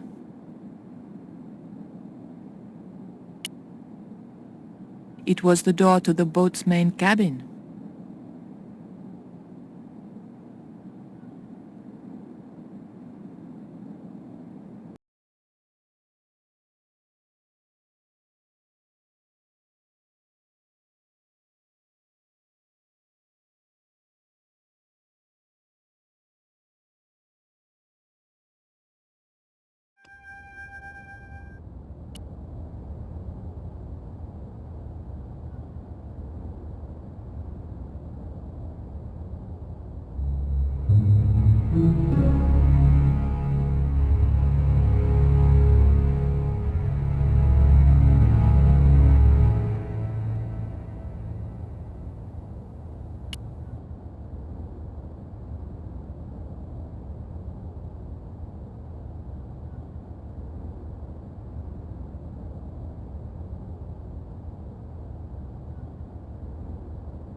Got you.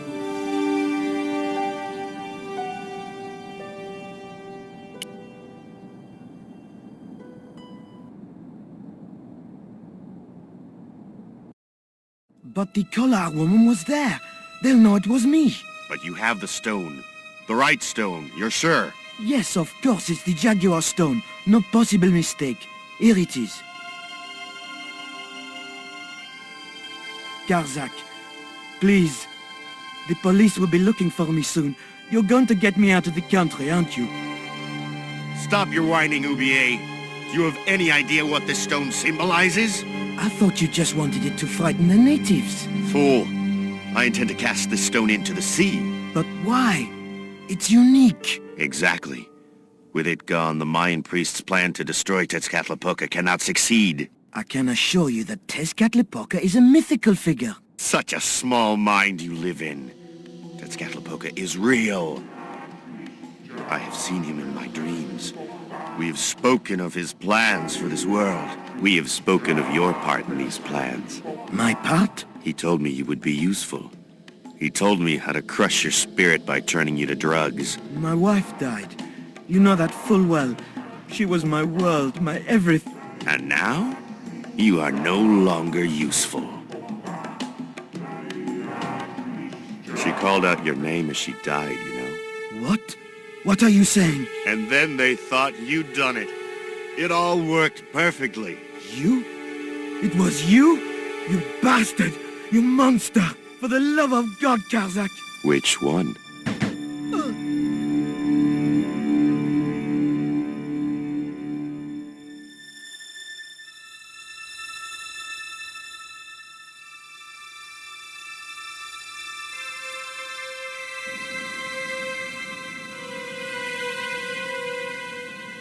Oublié lay sprawled across the table. There were no signs of life, but I checked that Oublié really was beyond help.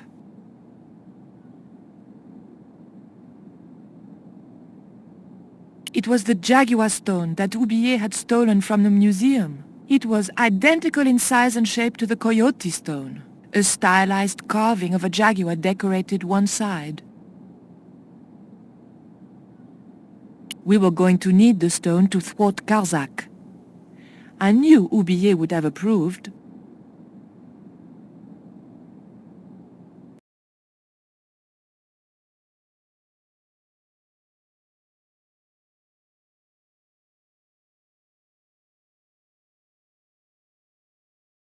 It was the jaguar stone, all right.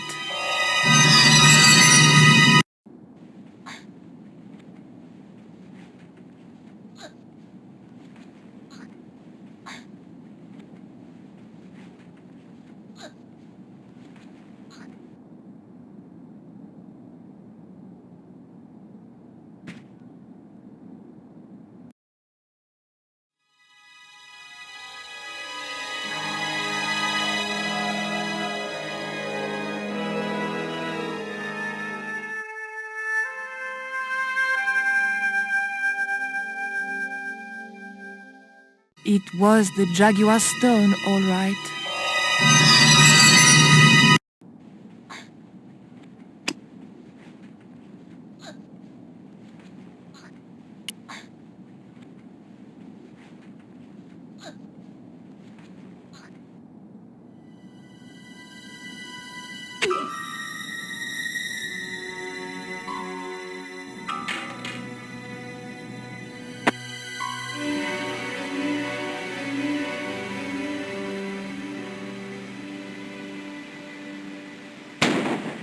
Pirates?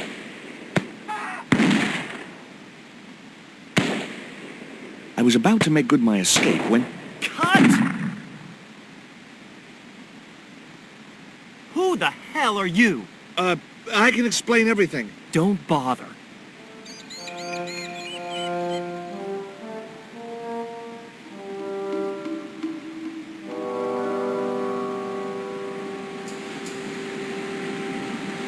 I'm sorry. I didn't realize you were making a movie. So who are you? Stobbart. George Stobbart. 2 B's and 2 T's. It's okay, Mr. Hawks. He wasn't in the shot. Hawks? This had to be Carlton Hawks, the newest enfant terrible of Tinseltown. I'd read about him. Mailroom boy makes good. Nice to know it was still possible to get to be a director armed with only an encyclopedic knowledge of postal charges. Stay out of the way, surfer boy. I'll deal with you later. Surfer boy?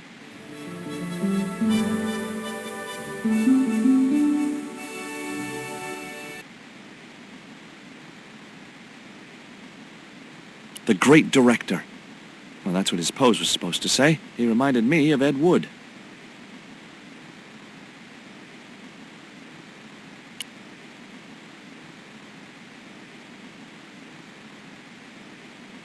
What's the name of the movie? Are you trying to be funny? No. It's Treasure Island, the only book I ever read twice. I don't recall any girls in Treasure Island. Gotta think box office. People like that kind of thing. What other changes have you made to the story? Just a few minor details. You haven't written out Long John Silver.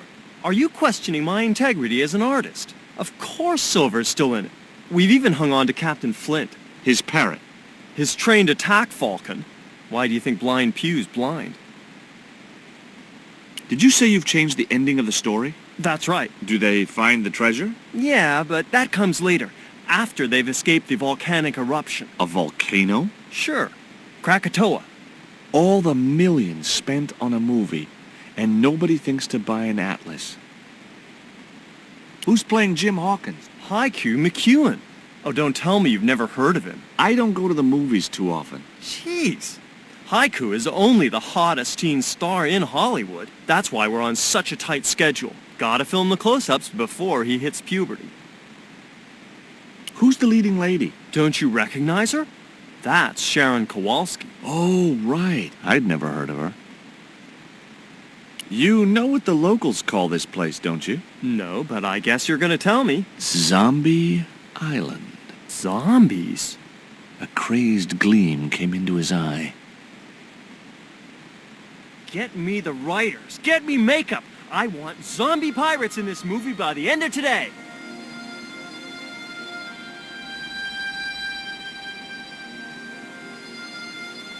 It was a camera mounted on a precarious dolly, or whatever they call them. It was the cameraman. Hi, I'm George Stobbart. My name's Harris. Most people call me Flash. You're the cameraman, right? That's right. Why'd they call you Flash? You used to be a stills photographer? Nope. I decided not to pursue the subject. There was nothing else I wanted to ask the cameraman.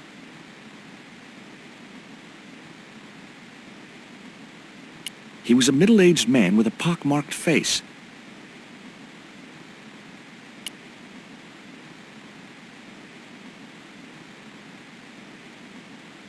Hi, George Stobbart. Hello, mate.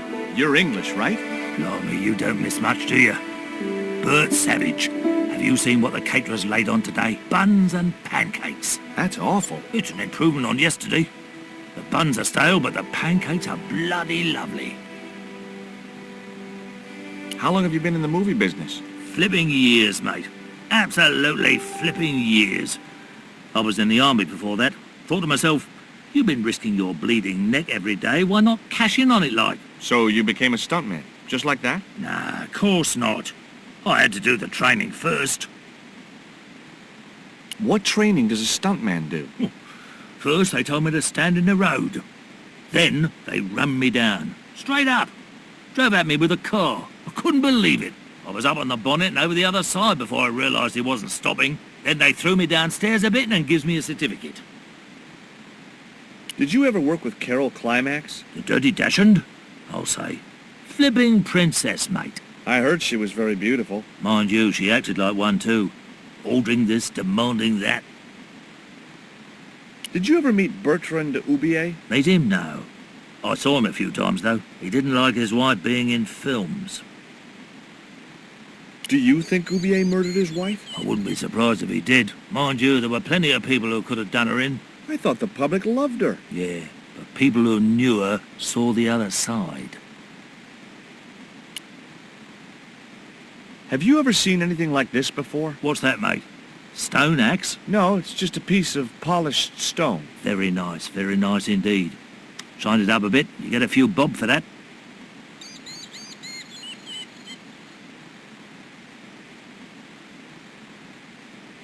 It was teen idol Haiku McEwen in his first starring role.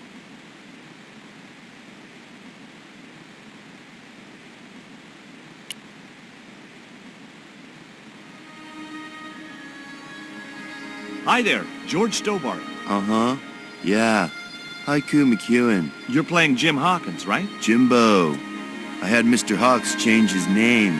Jimbo Hawkins, right. Is your name really Haiku? Yeah. It was my mom's idea, okay?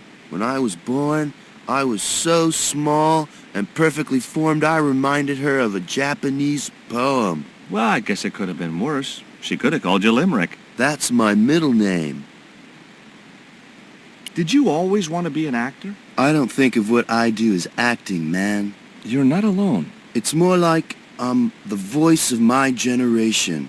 What I'm saying for the kids on the street. Which is what? I'm crap, I'm going nowhere? Huh? What are you saying, man? Stobbart, get out a shot. Positions, everybody. I'll get a flip chart and explain it to you later, Haiku. Haiku, baby, are you ready? Okay, man. Which scene is this? You've been captured by Silver's accomplice, Pirate Babs, who's fallen in love with you. That whirring sound you can hear? It's Robert Louis Stevenson spinning in his grave. Okay, people. Top of page 76, Sharon. What about my big speech? It's been cut. Everybody ready? Up to speed. Quiet on the set. Okay, let's make magic. Oh, please. And action! Why don't you forget that dumb old squire and his bunch of merry men? Can't you see we were made for each other? I know, but Squire Trelawney saved my life, Captain Babs. Why, if it hadn't have been for him, that giant octopus would have made mincemeat out of me. But right now he thinks you're a traitor. He's locked you out of the stockade, Jimbo. That 20-foot-high wall with spikes might have kept out Silver's men, but it ain't gonna stop me. Oh, Jimbo. And cut! Good heavy breathing, Sharon. Natch, I'm a pro.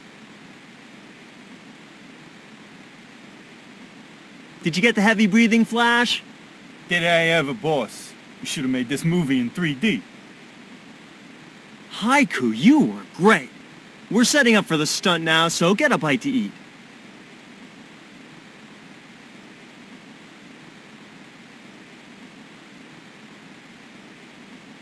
Savage, on set, damn it.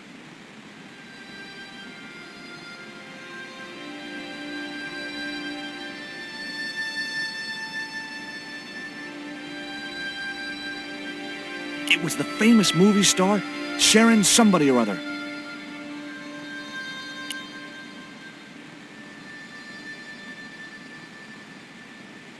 Hey there, I'm George Stobbart. Well, hi, handsome. You're cute. I wish it was you playing the lead male instead of that kid. I can't act, ma'am. So what? I bet you can kiss. I couldn't believe I was having this conversation with a real movie star.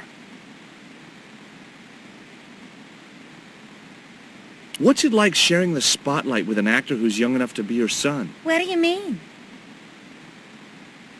What do you think of Hawk's treatment of Treasure Island? It's okay, I guess. I never saw the original. It's a book. One of my favorites. Really? The novelization's out already?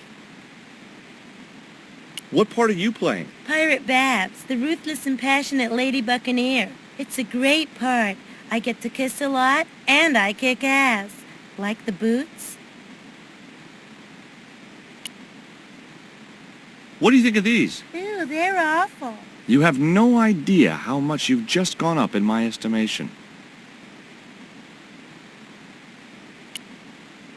Take a look at this ancient Mayan artifact. That's just a hunk of stone with a picture scratched on it. In a way, I guess. You don't happen to have seen anything similar, have you? No.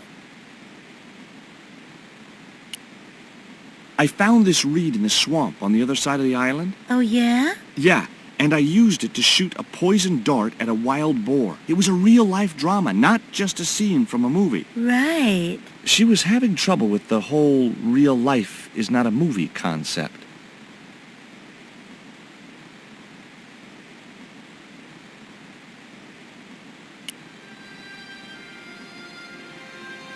I had nothing else to ask him just then. I'd seen a lot of strange things on this island, but here was a bush that was buzzing.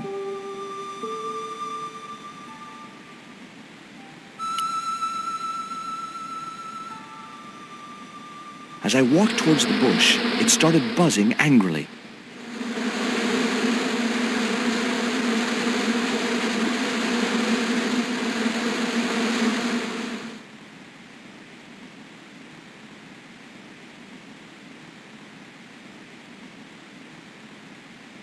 It was a plate of buns.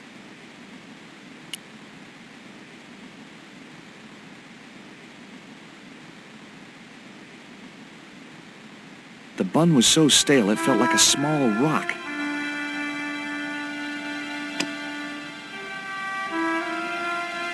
It was a stale bun which could easily have passed for a rock.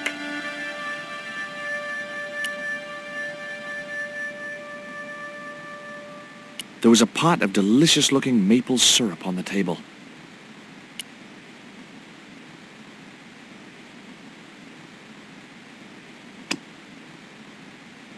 It was a pot of maple syrup.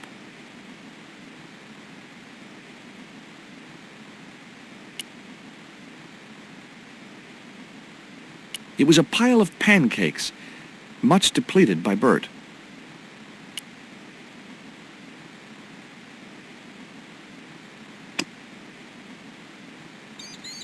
It was a plain pancake.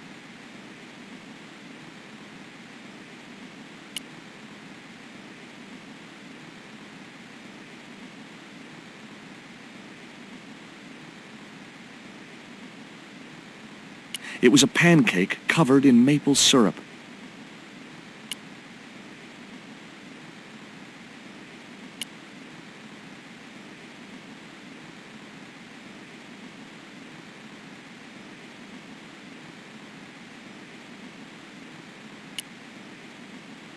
Would you like a pancake, Bert? Don't mind if I do. The pancake oozed maple syrup all over Bert's chins. Ew, you put bloody syrup on that pancake. Now it's messed me all up.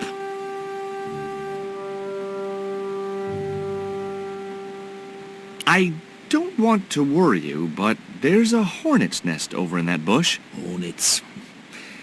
That reminds me of a film I was in. The Black Hornet. The Black Hornet? I don't remember seeing that one. Before your time, most likely. What happens in it? Lummy, what don't happen in it? I was shot, stabbed, fed to piranhas, dangled from an airship, and trampled by a zebra. No, I mean, what was the plot? Plot?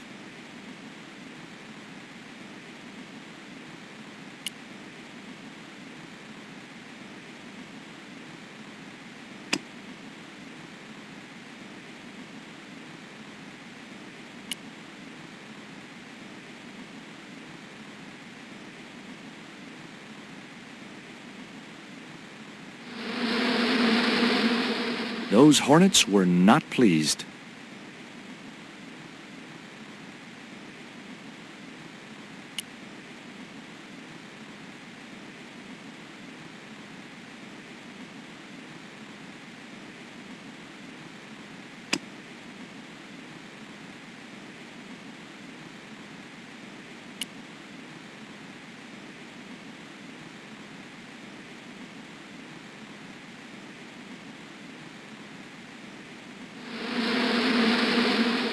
Those hornets were not pleased.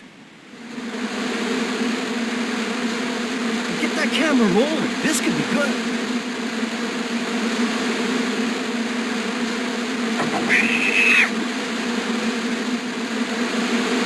Cut and printed. That was brilliant, folks.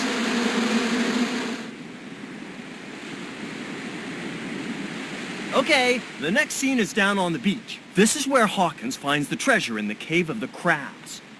Would those be giant killer crabs by any chance? Giant mutant killer crabs with attitude.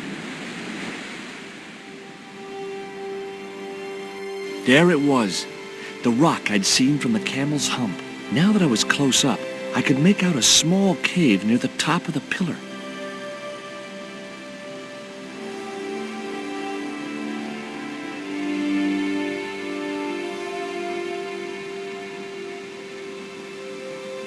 Hey, you! Trouble! Who, me?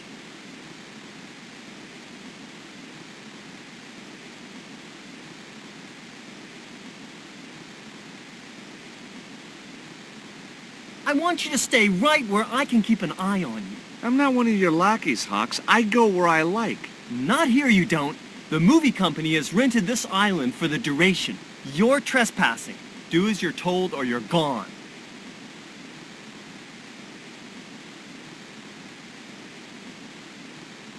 There it was. The column of rock I'd seen from the Camel's Hump. It was a lot taller than I'd expected. Near the top of the towering rock was what appeared to be a cave mouth. I'd have to get closer to see if I could climb up to the cave.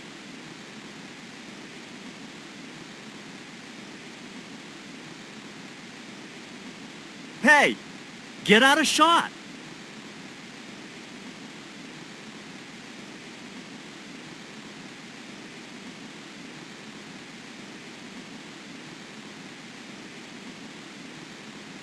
Poor old Bert looked in a bad way. Wasn't a surprise, considering what I'd put him through at the stockade.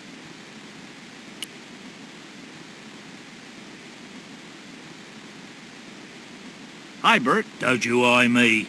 Fine friend you turned out to be. What's the problem? Huh. What's it like to work with Carlton Hawk? Flipping misery, mate. Look, Bert, what's wrong? You got a bloody nerve. If I didn't know better, I'd have thought you gave me that pancake just so them hornets would go for me. Oh, Bert, you've wounded me. How can you think that? Well, by looking at the evidence. I don't know why you still want to be a stuntman anyway. Which is all I know, isn't it? If I don't do this, what do I do? Well, how about being a stunt coordinator? Being a what? You stand around in a big jacket and a baseball cap, telling the stunt people what to do. I can do that. Hey, you've done the job for years and you're not dead. That's gotta be good for morale. Well, I don't know. You get your own megaphone. I'll do it. George Stobbart, international adventurer and roaming careers advisor. What films have you worked on in the past? Remember Death Stalker of the 10th grade? The psychotic biker what crashed into the school bus? That was me. Or what about They Prayed to Satan? I was the bloke in the hospital scene. You know, the one who caught fire, fell through the flipping skylight. I don't think I caught those. Must be cool getting to travel the world like this. Yeah, nice here, innit? My Beryl used to love the seaside. Day out at Clacton. Bloody smashing. A pint of jellied eels washed down with a bottle of brown. Quick feel on a big wheel and a stroll around the town. Course, them days, you could live like a flipping king on 10 bob a night. Tombola, frothy coffee at the cafe or the prom. You know, I don't have the faintest idea what you're talking about. I've had a great idea. How about you dress up as Jim Hawkins and climb up to that cave over there? What cave? That cave? You must think I'm balmy. I did me back in being chased by them hornets over that flaming stockade wall. No way am I going up there. Well, that narrowed the field. Would you like this pot of syrup? No way. I'm messed up enough already.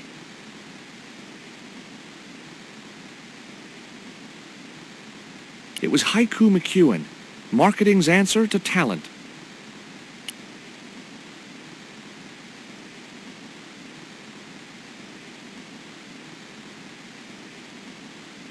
Hey, Haiku.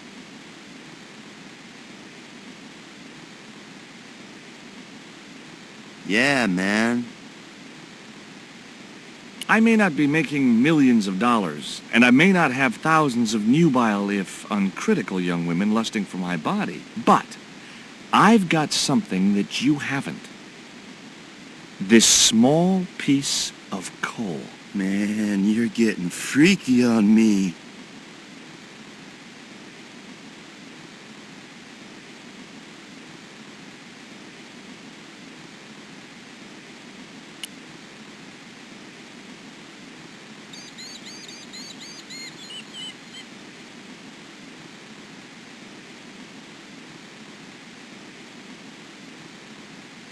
I was talking to Mr. Savage, the stuntman.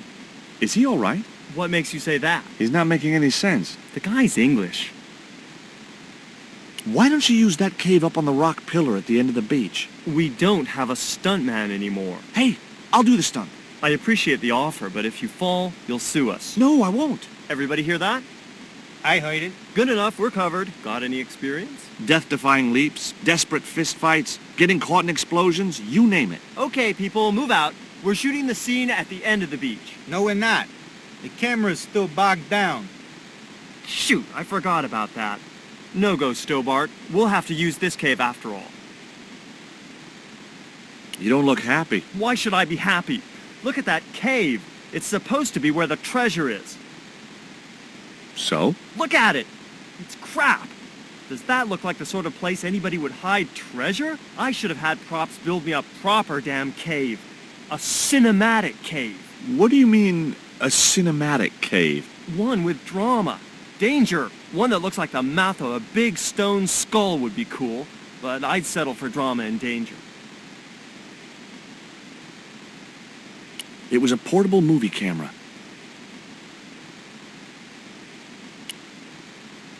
Flash? Yep. We can't film at the Needle Rock because the camera's bogged down, right? You got it, Chimp. So why can't we use the portable camera instead? You know, that's a pretty smart idea.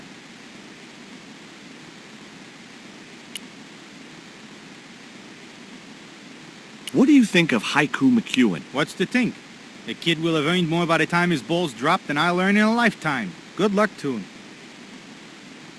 Mr. Hawks doesn't like that cave. He says it isn't cinematic enough. Well, that's just too tough. The camera's bogged down in the sand. If he wants the shot done today, it'll have to be that cave. There's a pretty good cave over on the other side of the bay. The one up in that finger of rock? We'd need a stuntman. You got a stuntman. We ain't got no stuntman. Bird injured his back doing that dumb wall jump.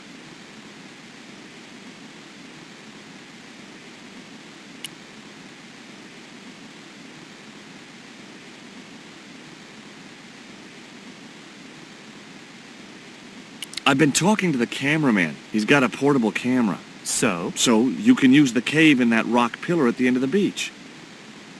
That's a dramatic cave if ever I saw one. We ain't got a stabilized harness for it. The camera will wobble. Did D.W. Griffiths have a stabilized harness when he made Birth of a Nation? You're right, damn it. Hitchcock, Wells, none of them needed one. For crying out loud, Sam Raimi stabilized his camera on a plank. Props, get me a plank. We're gonna wing it. Hot dog. We're gonna do a cinema verite pirate movie. George, get to wardrobe. We're gonna make you a star. On my way.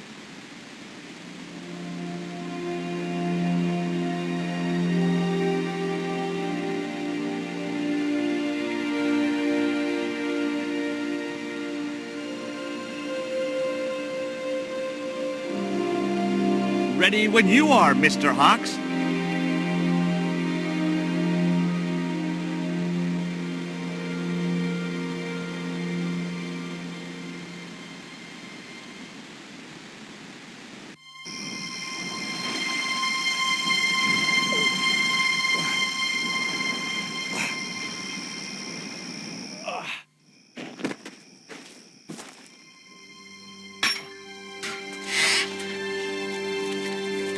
It was the stone which Ketch had captured from the Spanish. The Eagle Stone.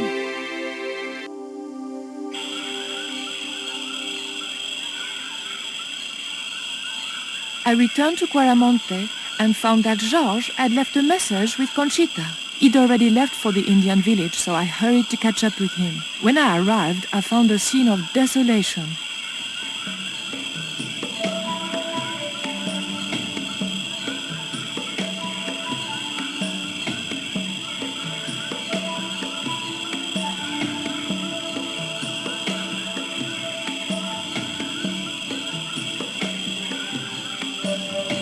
These sunglasses are George's.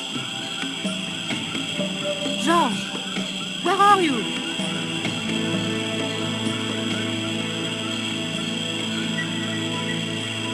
Titipoco, I'm almost glad to see you.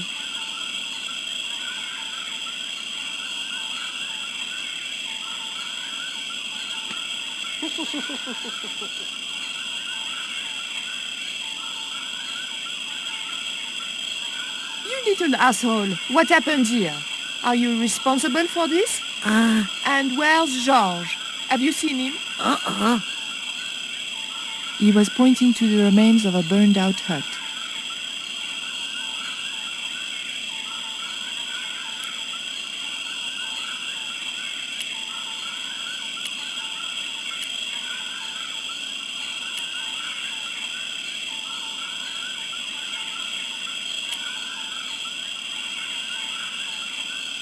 One thing I was sure of, those underpants weren't George's.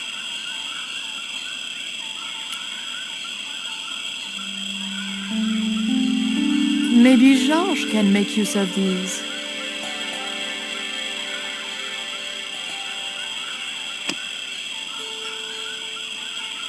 They were lovely underpants, really.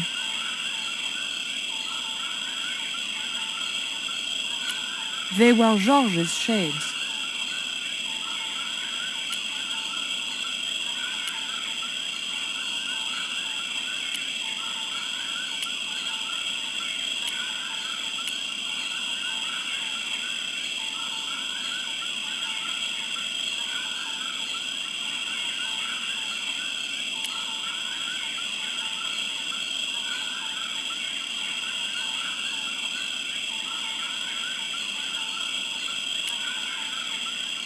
These are George's shades, right?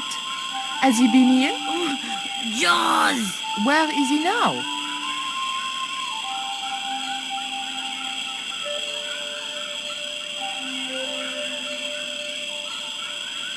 What's that? It looks like the stone we bought from Paris, but it's different. Yes, it has a carving of an eagle. That clinches it. George must have found this stone in the Caribbean and managed to hide the stone when the village was attacked by Karzak's men. I hope to God that George was all right. Where's George? George has been here, right? He was pointing to the smoldering remains of a hut.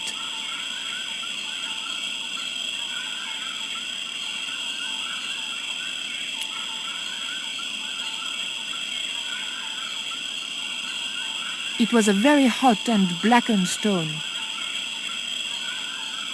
It was too hot to pick up.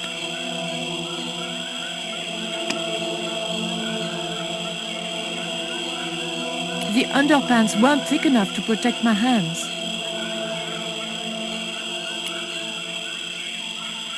The water could have cooled the stone if I could figure out a way of getting it into the barrel.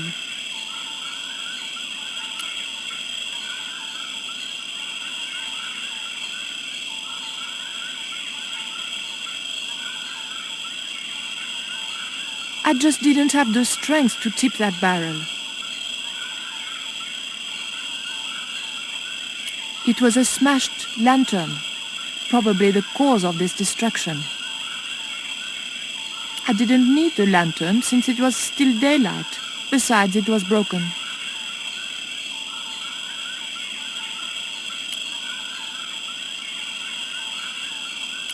Hey, Shorty!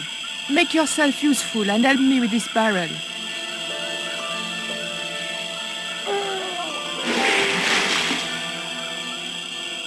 Thanks.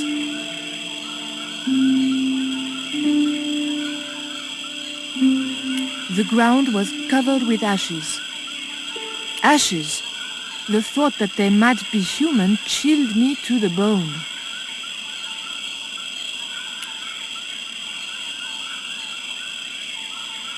It was the coyote stone, the original stone that I found in Paris.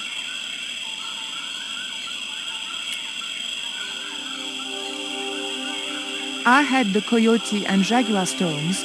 Titipoco had the eagle, according to the shaman. That's all we needed to deal with Tezcatlipoca. Pity he hadn't any ideas for dealing with Karzak.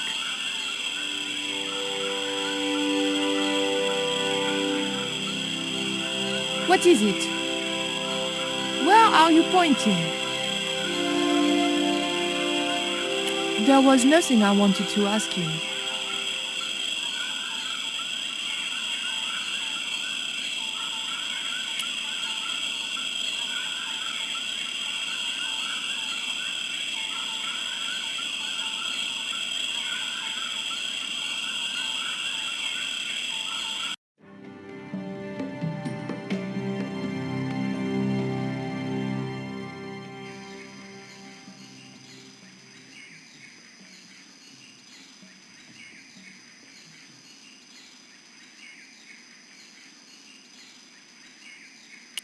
The scaffold gantry went all the way up the pyramid. The scaffold gantry went all the way up the pyramid. It was a simple wooden platform lift, used for shifting equipment, I presumed.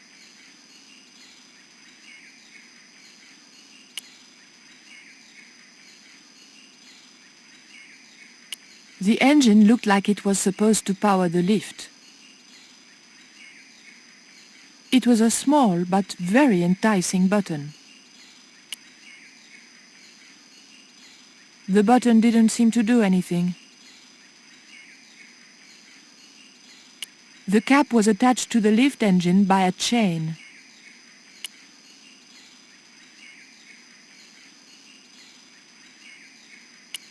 It was an old electricity generator. It looked like a fuel line.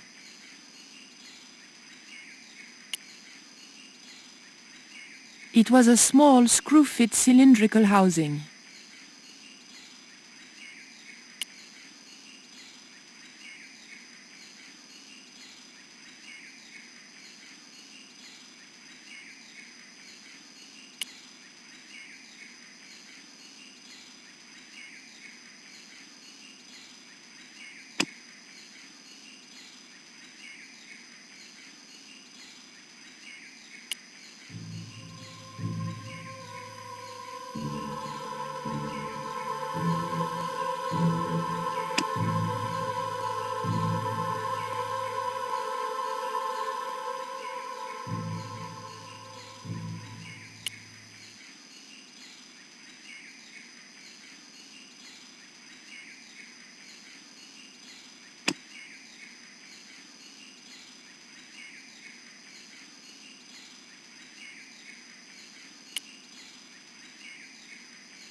It was a length of strong rope.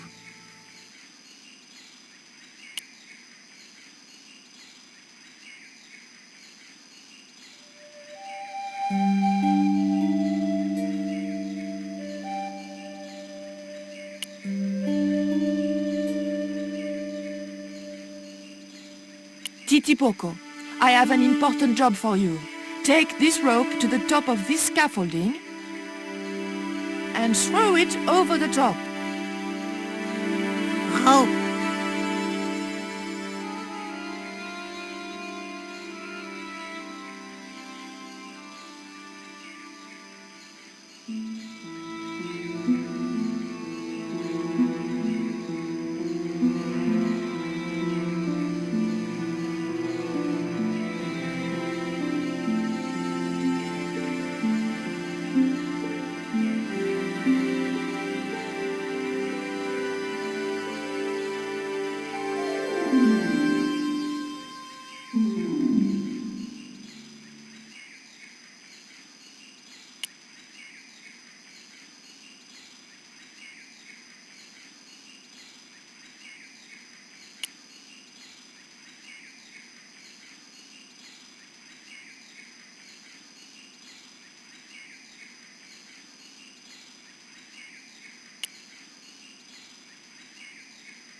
The motor spluttered into life. There was a lever mounted on the side of the motor.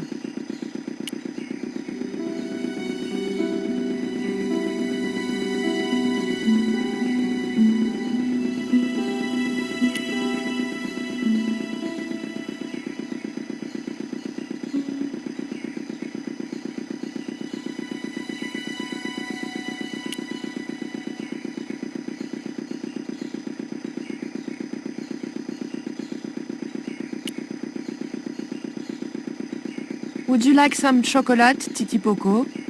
It's good vintage. You're smarter than you look. How did you hook up with a maniac like Karzak in the first place? Karzak? Whoop whoop, loco! Yes, he scares me too. Titipoco, when I tell you, I want you to copy what I am doing. Copy.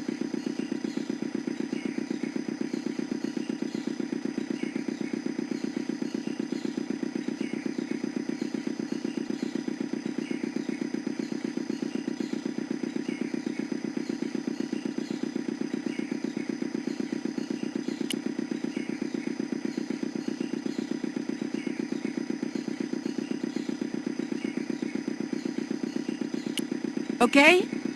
Copy.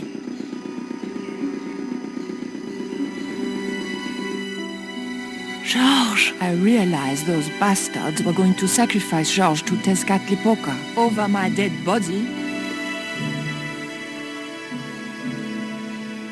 Thankfully, George was the only one to notice me. Where are they? The eclipse is about to happen. Patience. Your mother will be here soon and Karzak will be close behind. Just keep the Yankee covered and leave the worrying to others. Yeah, Raoul. The maniacs were going to sacrifice George. Shut up, Stobbart. Just shut up! Calm down. He's no threat. Hey, Raoul, why don't you do us both a favor and shoot Pablo? You're very funny, Stobbart. I haven't forgotten Marseille. When Karzak cuts your heart out, I'll be the one laughing. I'll bet I'm not the only one due for the chop around here either. Hey, Raoul? I'm warning you. Raoul was a bundle of raw nerves. I hoped George wouldn't push him too far. There were a few sealed crates and drums. None of them looked like they might be useful. It was Pablo, Karzak's right-hand sadist. General Raoul Graziento. I didn't fancy Raoul's chances once Karzak didn't need him anymore. Karzak's goons had left an ammunition belt lying around.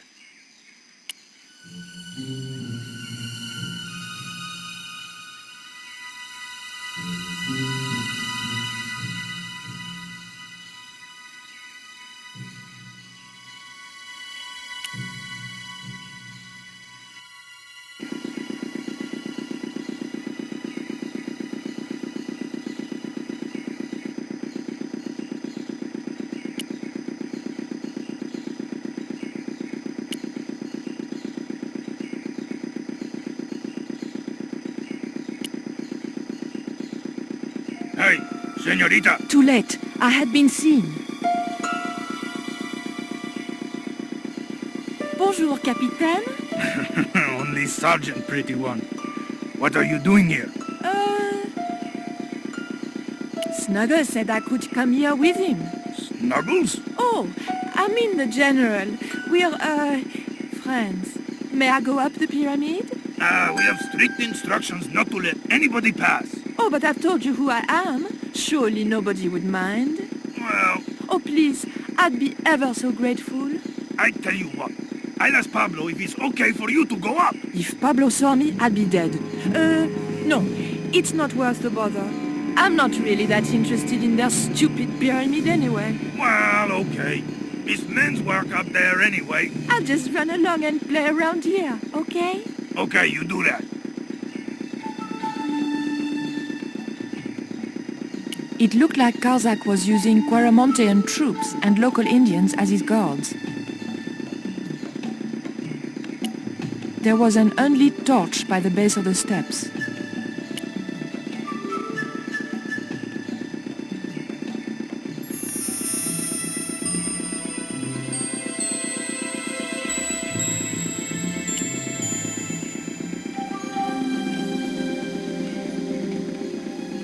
Titipoco, do you still have that lighter gun you pulled on me so amusingly?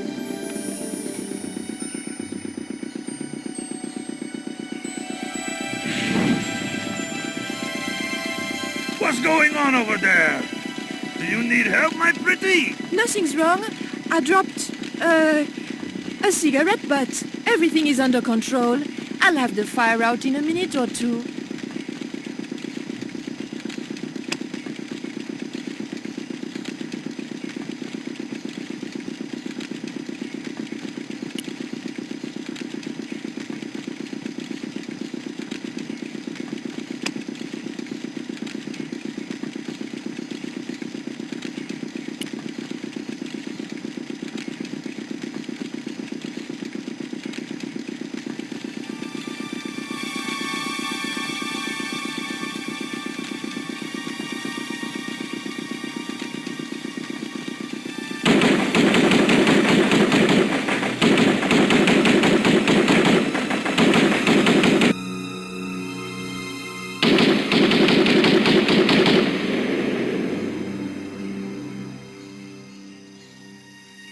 What's that?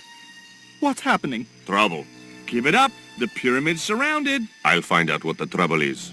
Watch Stobbart doesn't pull any tricks. If he does, shoot him in the head, not through the heart. Why does it matter? He'll be dead either way. His heart belongs to Tezcatlipoca. That's not true. We just had dinner a couple of times.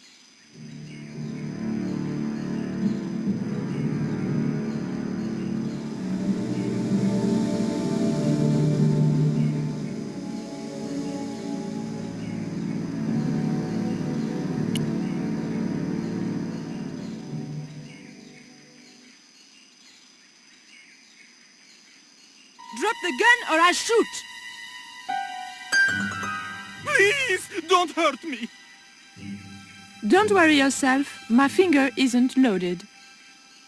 Nico, what are you doing here? Firstly, I'm going to set George free, and then screw up Karzak's scheme. No, I can't let you do that. Karzak has promised me power. Raoul, wake up. The only thing Karzak has on offer is death. You may want to ask Oublier, except you can't. Karzak murdered him. You're lying. Oubier's in Europe. Sure, he's in Europe. In London, on a mortuary slab with 2 bullet holes in him. But Karzak promised. When he frees Tezcatlipoca, we'll all be granted great power. Listen to her, Raoul. Karzak's insane. I don't know. I need to think. You've let your mother do your thinking for you up to now. You need to think for yourself. Your mother and Karzak think alike. There's only one expendable member of the plan left, and that's you. Mother would never betray me. Oh, I'm tired of trying to reason with you, Raoul. Titipoco. Watch this man, and if he makes a move, shoot him with your gun.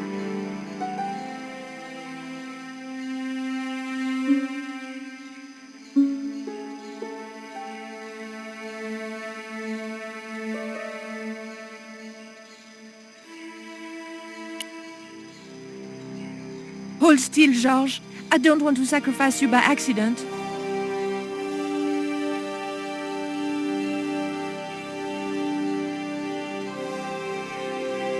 You have no idea how glad I am to see you. They were going to cut your heart out. I think I can guess. We can save the happy reunions for later.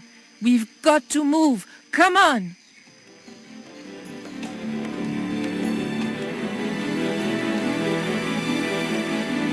We're safe. This is a dead end. We're toast.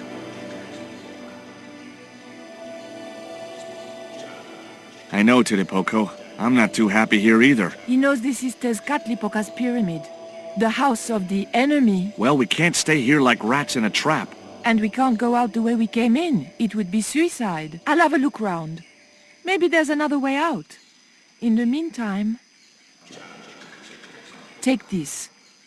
It's the Coyote Stone. It might bring you luck, I hope. You managed to recover the stones from the village?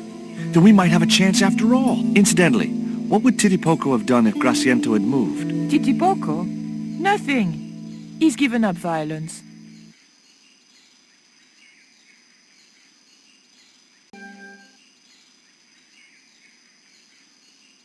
By the door was a pattern picked out in blue. On the wall was an intricate pattern in blue and gold. There was a large image on the wall of a man in ceremonial garb. More usefully, there were also a couple of levers.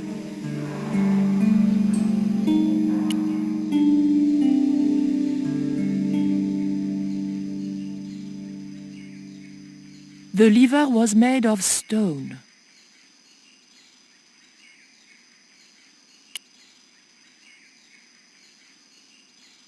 Oof! The lever was very difficult to move and appeared to do nothing anyway.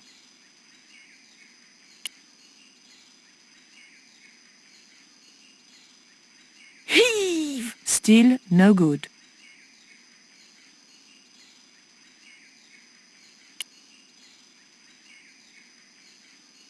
George? Yeah? George, I can only pull one lever at a time, and I think we need to pull both together. Okay, I'm up for that.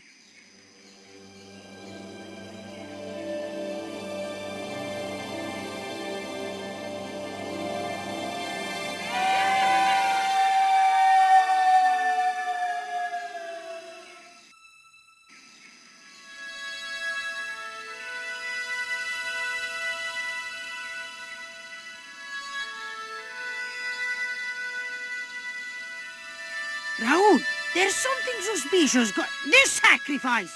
Where is it? Nico was here with Titipoco. They set him free. I couldn't stop them. You idiot! I should have strangled you at birth. Titipoco's gone soft. He wouldn't have hurt you. I know that. The darkness of this sun is almost upon us, and we have no sacrifice to appease Tezcatlipoca. Have you any idea what your incompetence will cost us? I think so. And I'm glad. What? The Mayans weren't fools. Tezcatlipoca should stay exactly where they put him. Finally got some backbone from somewhere, huh? Shame it's so late in the day. I'd rather die than see you and Karzak with that devil's power. Fine, we're still a sacrifice short. See, the eclipse begins. Pablo, kill him! This Tezcatlipoca can feed upon his yellow heart. Nico was right all along, but it's still not too late. Come on then, Pablo. Let's see who sacrifices who.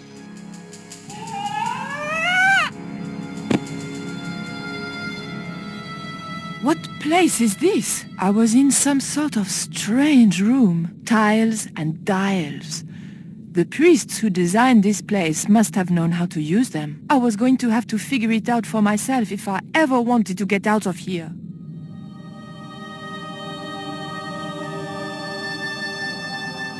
It was the great stone head that had spat me out. It reminded me of an ex-boyfriend, on both counts. The room was dominated by an enormous device, decorated with the usual Mayan motifs. It held two great discs, each covered in glyphs.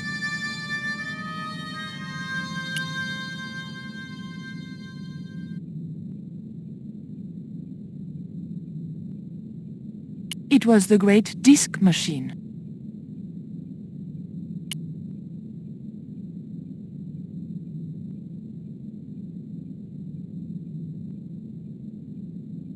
There were several tiles with glyphs on them.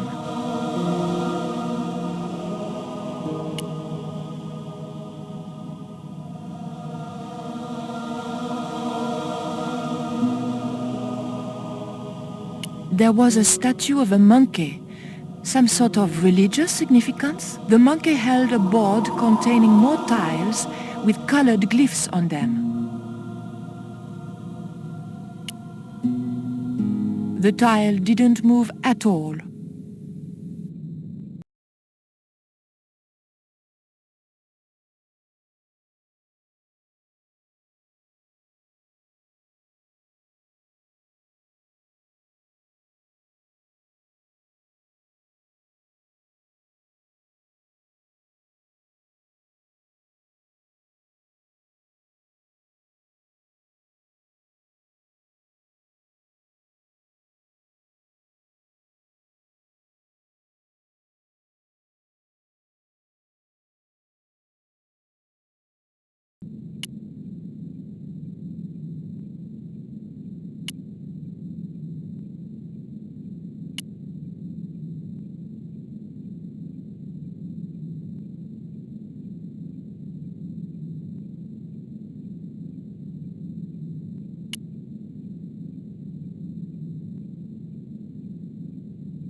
The tile moved slightly.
The tile moved inwards and clicked home.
Et voilà! George once told me that there's an knack to finding secret doors. I think I'm beginning to get the hang of it.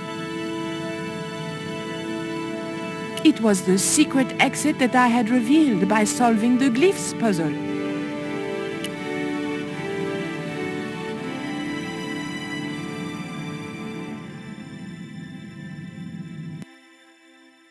So I thought, this is it, you know? This is true love. Anyway, I have to leave for a few weeks, and when I come back, what do I find? Damn right. And with who? Labano, that creep. Huh? Yeah, that's exactly what I thought.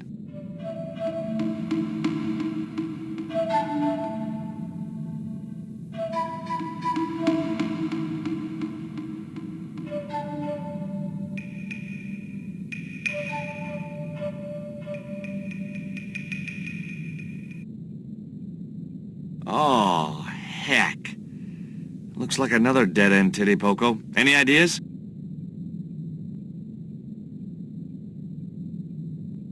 I was hoping for something a little more constructive. Never mind, I'll have a look around.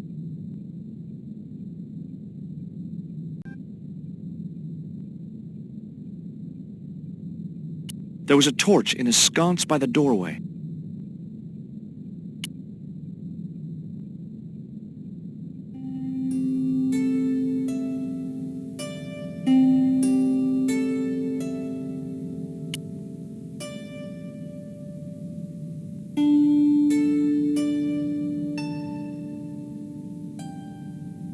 Look, I need to light this torch. Can you do something clever with a couple of sticks, or flint and tinder, or...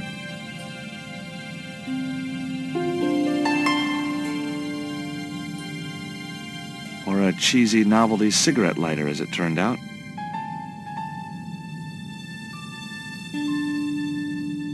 There was a picture of somebody holding a torch and another guy with a lever. The lever was real.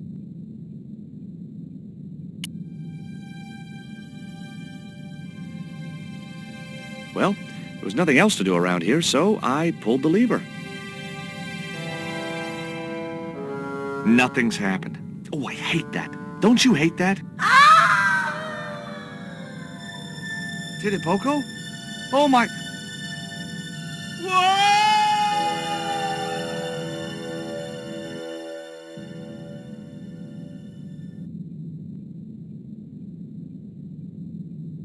Great.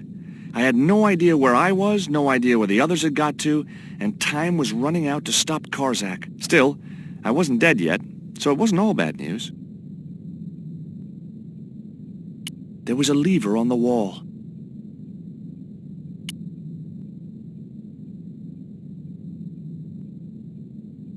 A stone slab that must have weighed tons sealed the door.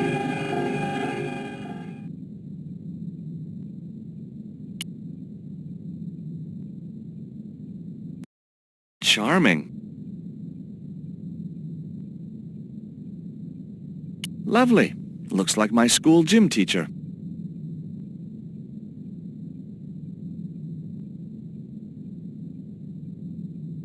To the left of the door was a stone lever.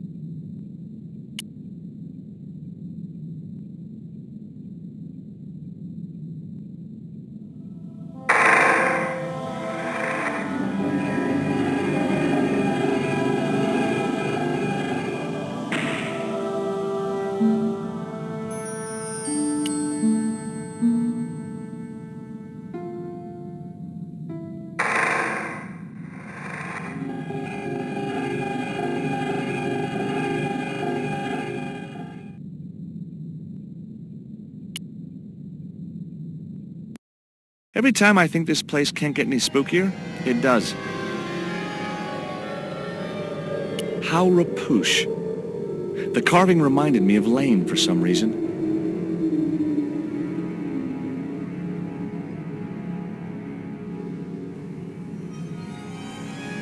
Another one of those stone levers.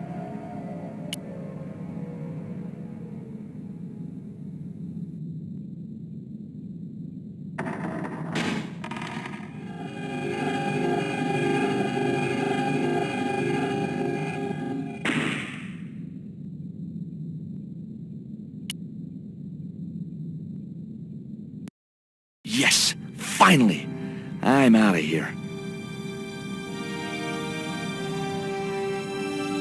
Beyond the secret door was nothing but gloom.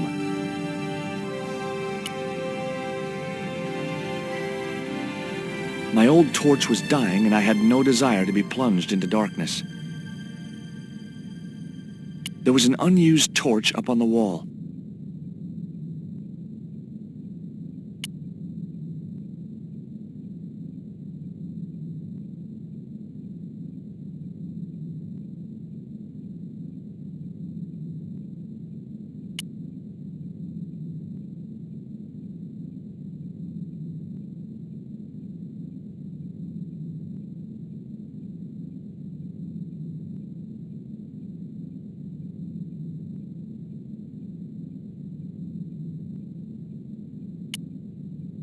Once more into the unknown.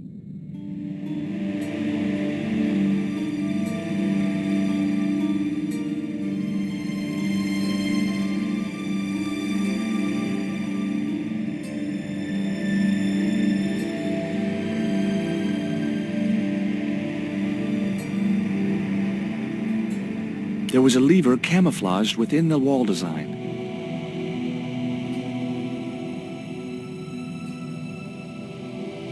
Cool.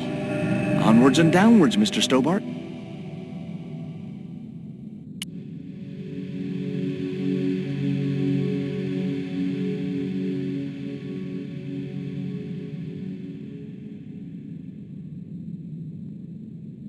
This was it. The pyramid's central chamber.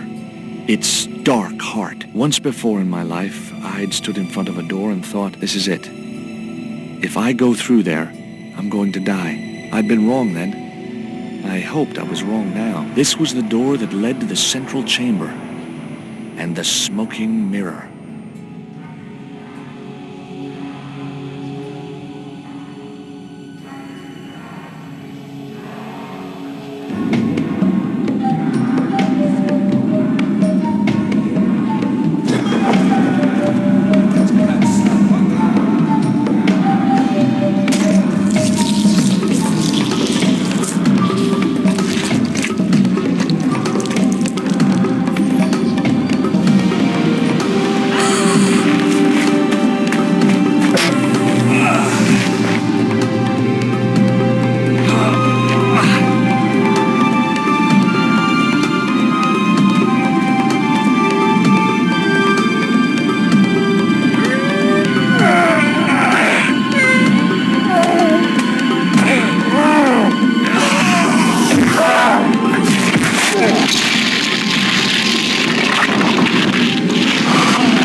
taken thousands of years trying to chase something that's staring us in the face.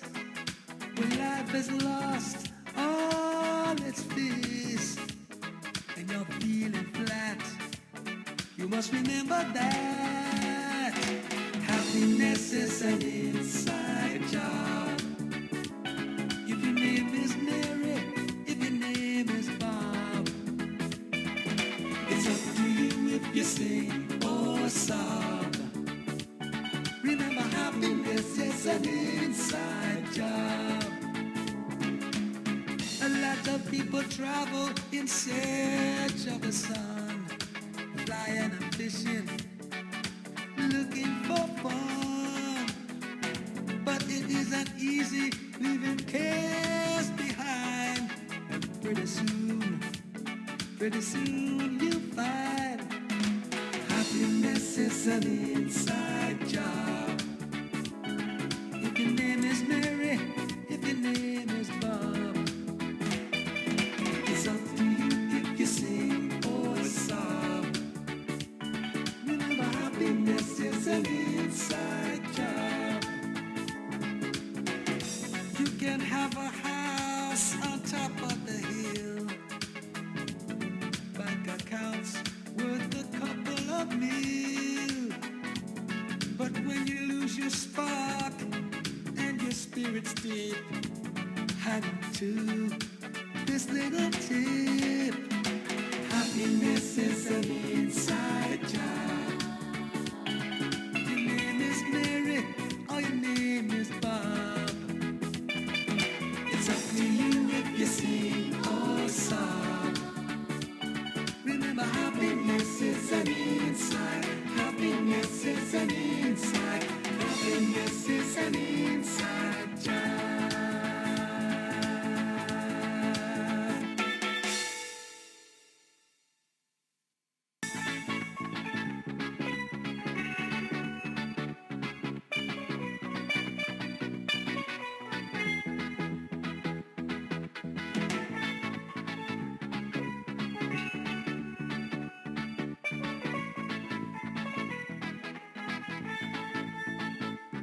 Taken thousands of years trying to chase something that's staring us in the face.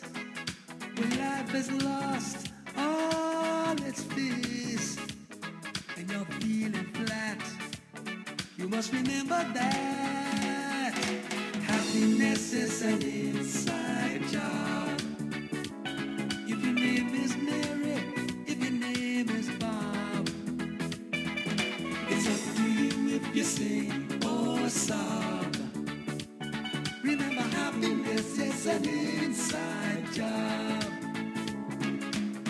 A lot of people travel in search of the sun, flying and fishing, looking for fun.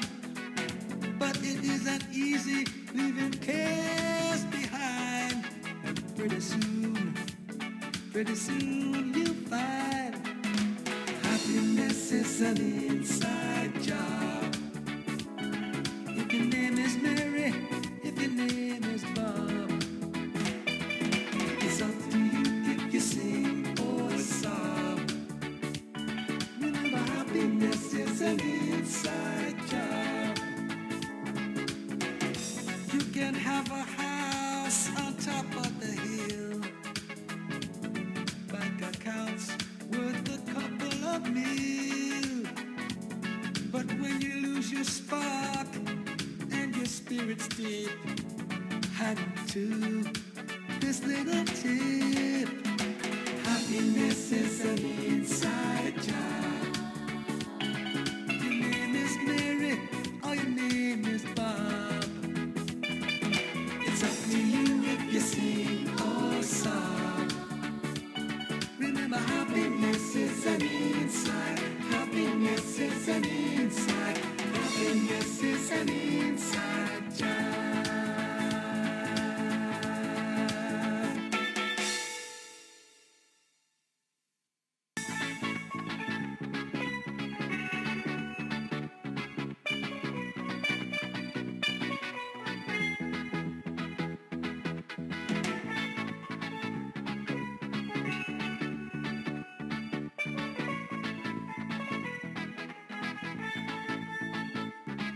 Taken thousands of years trying to chase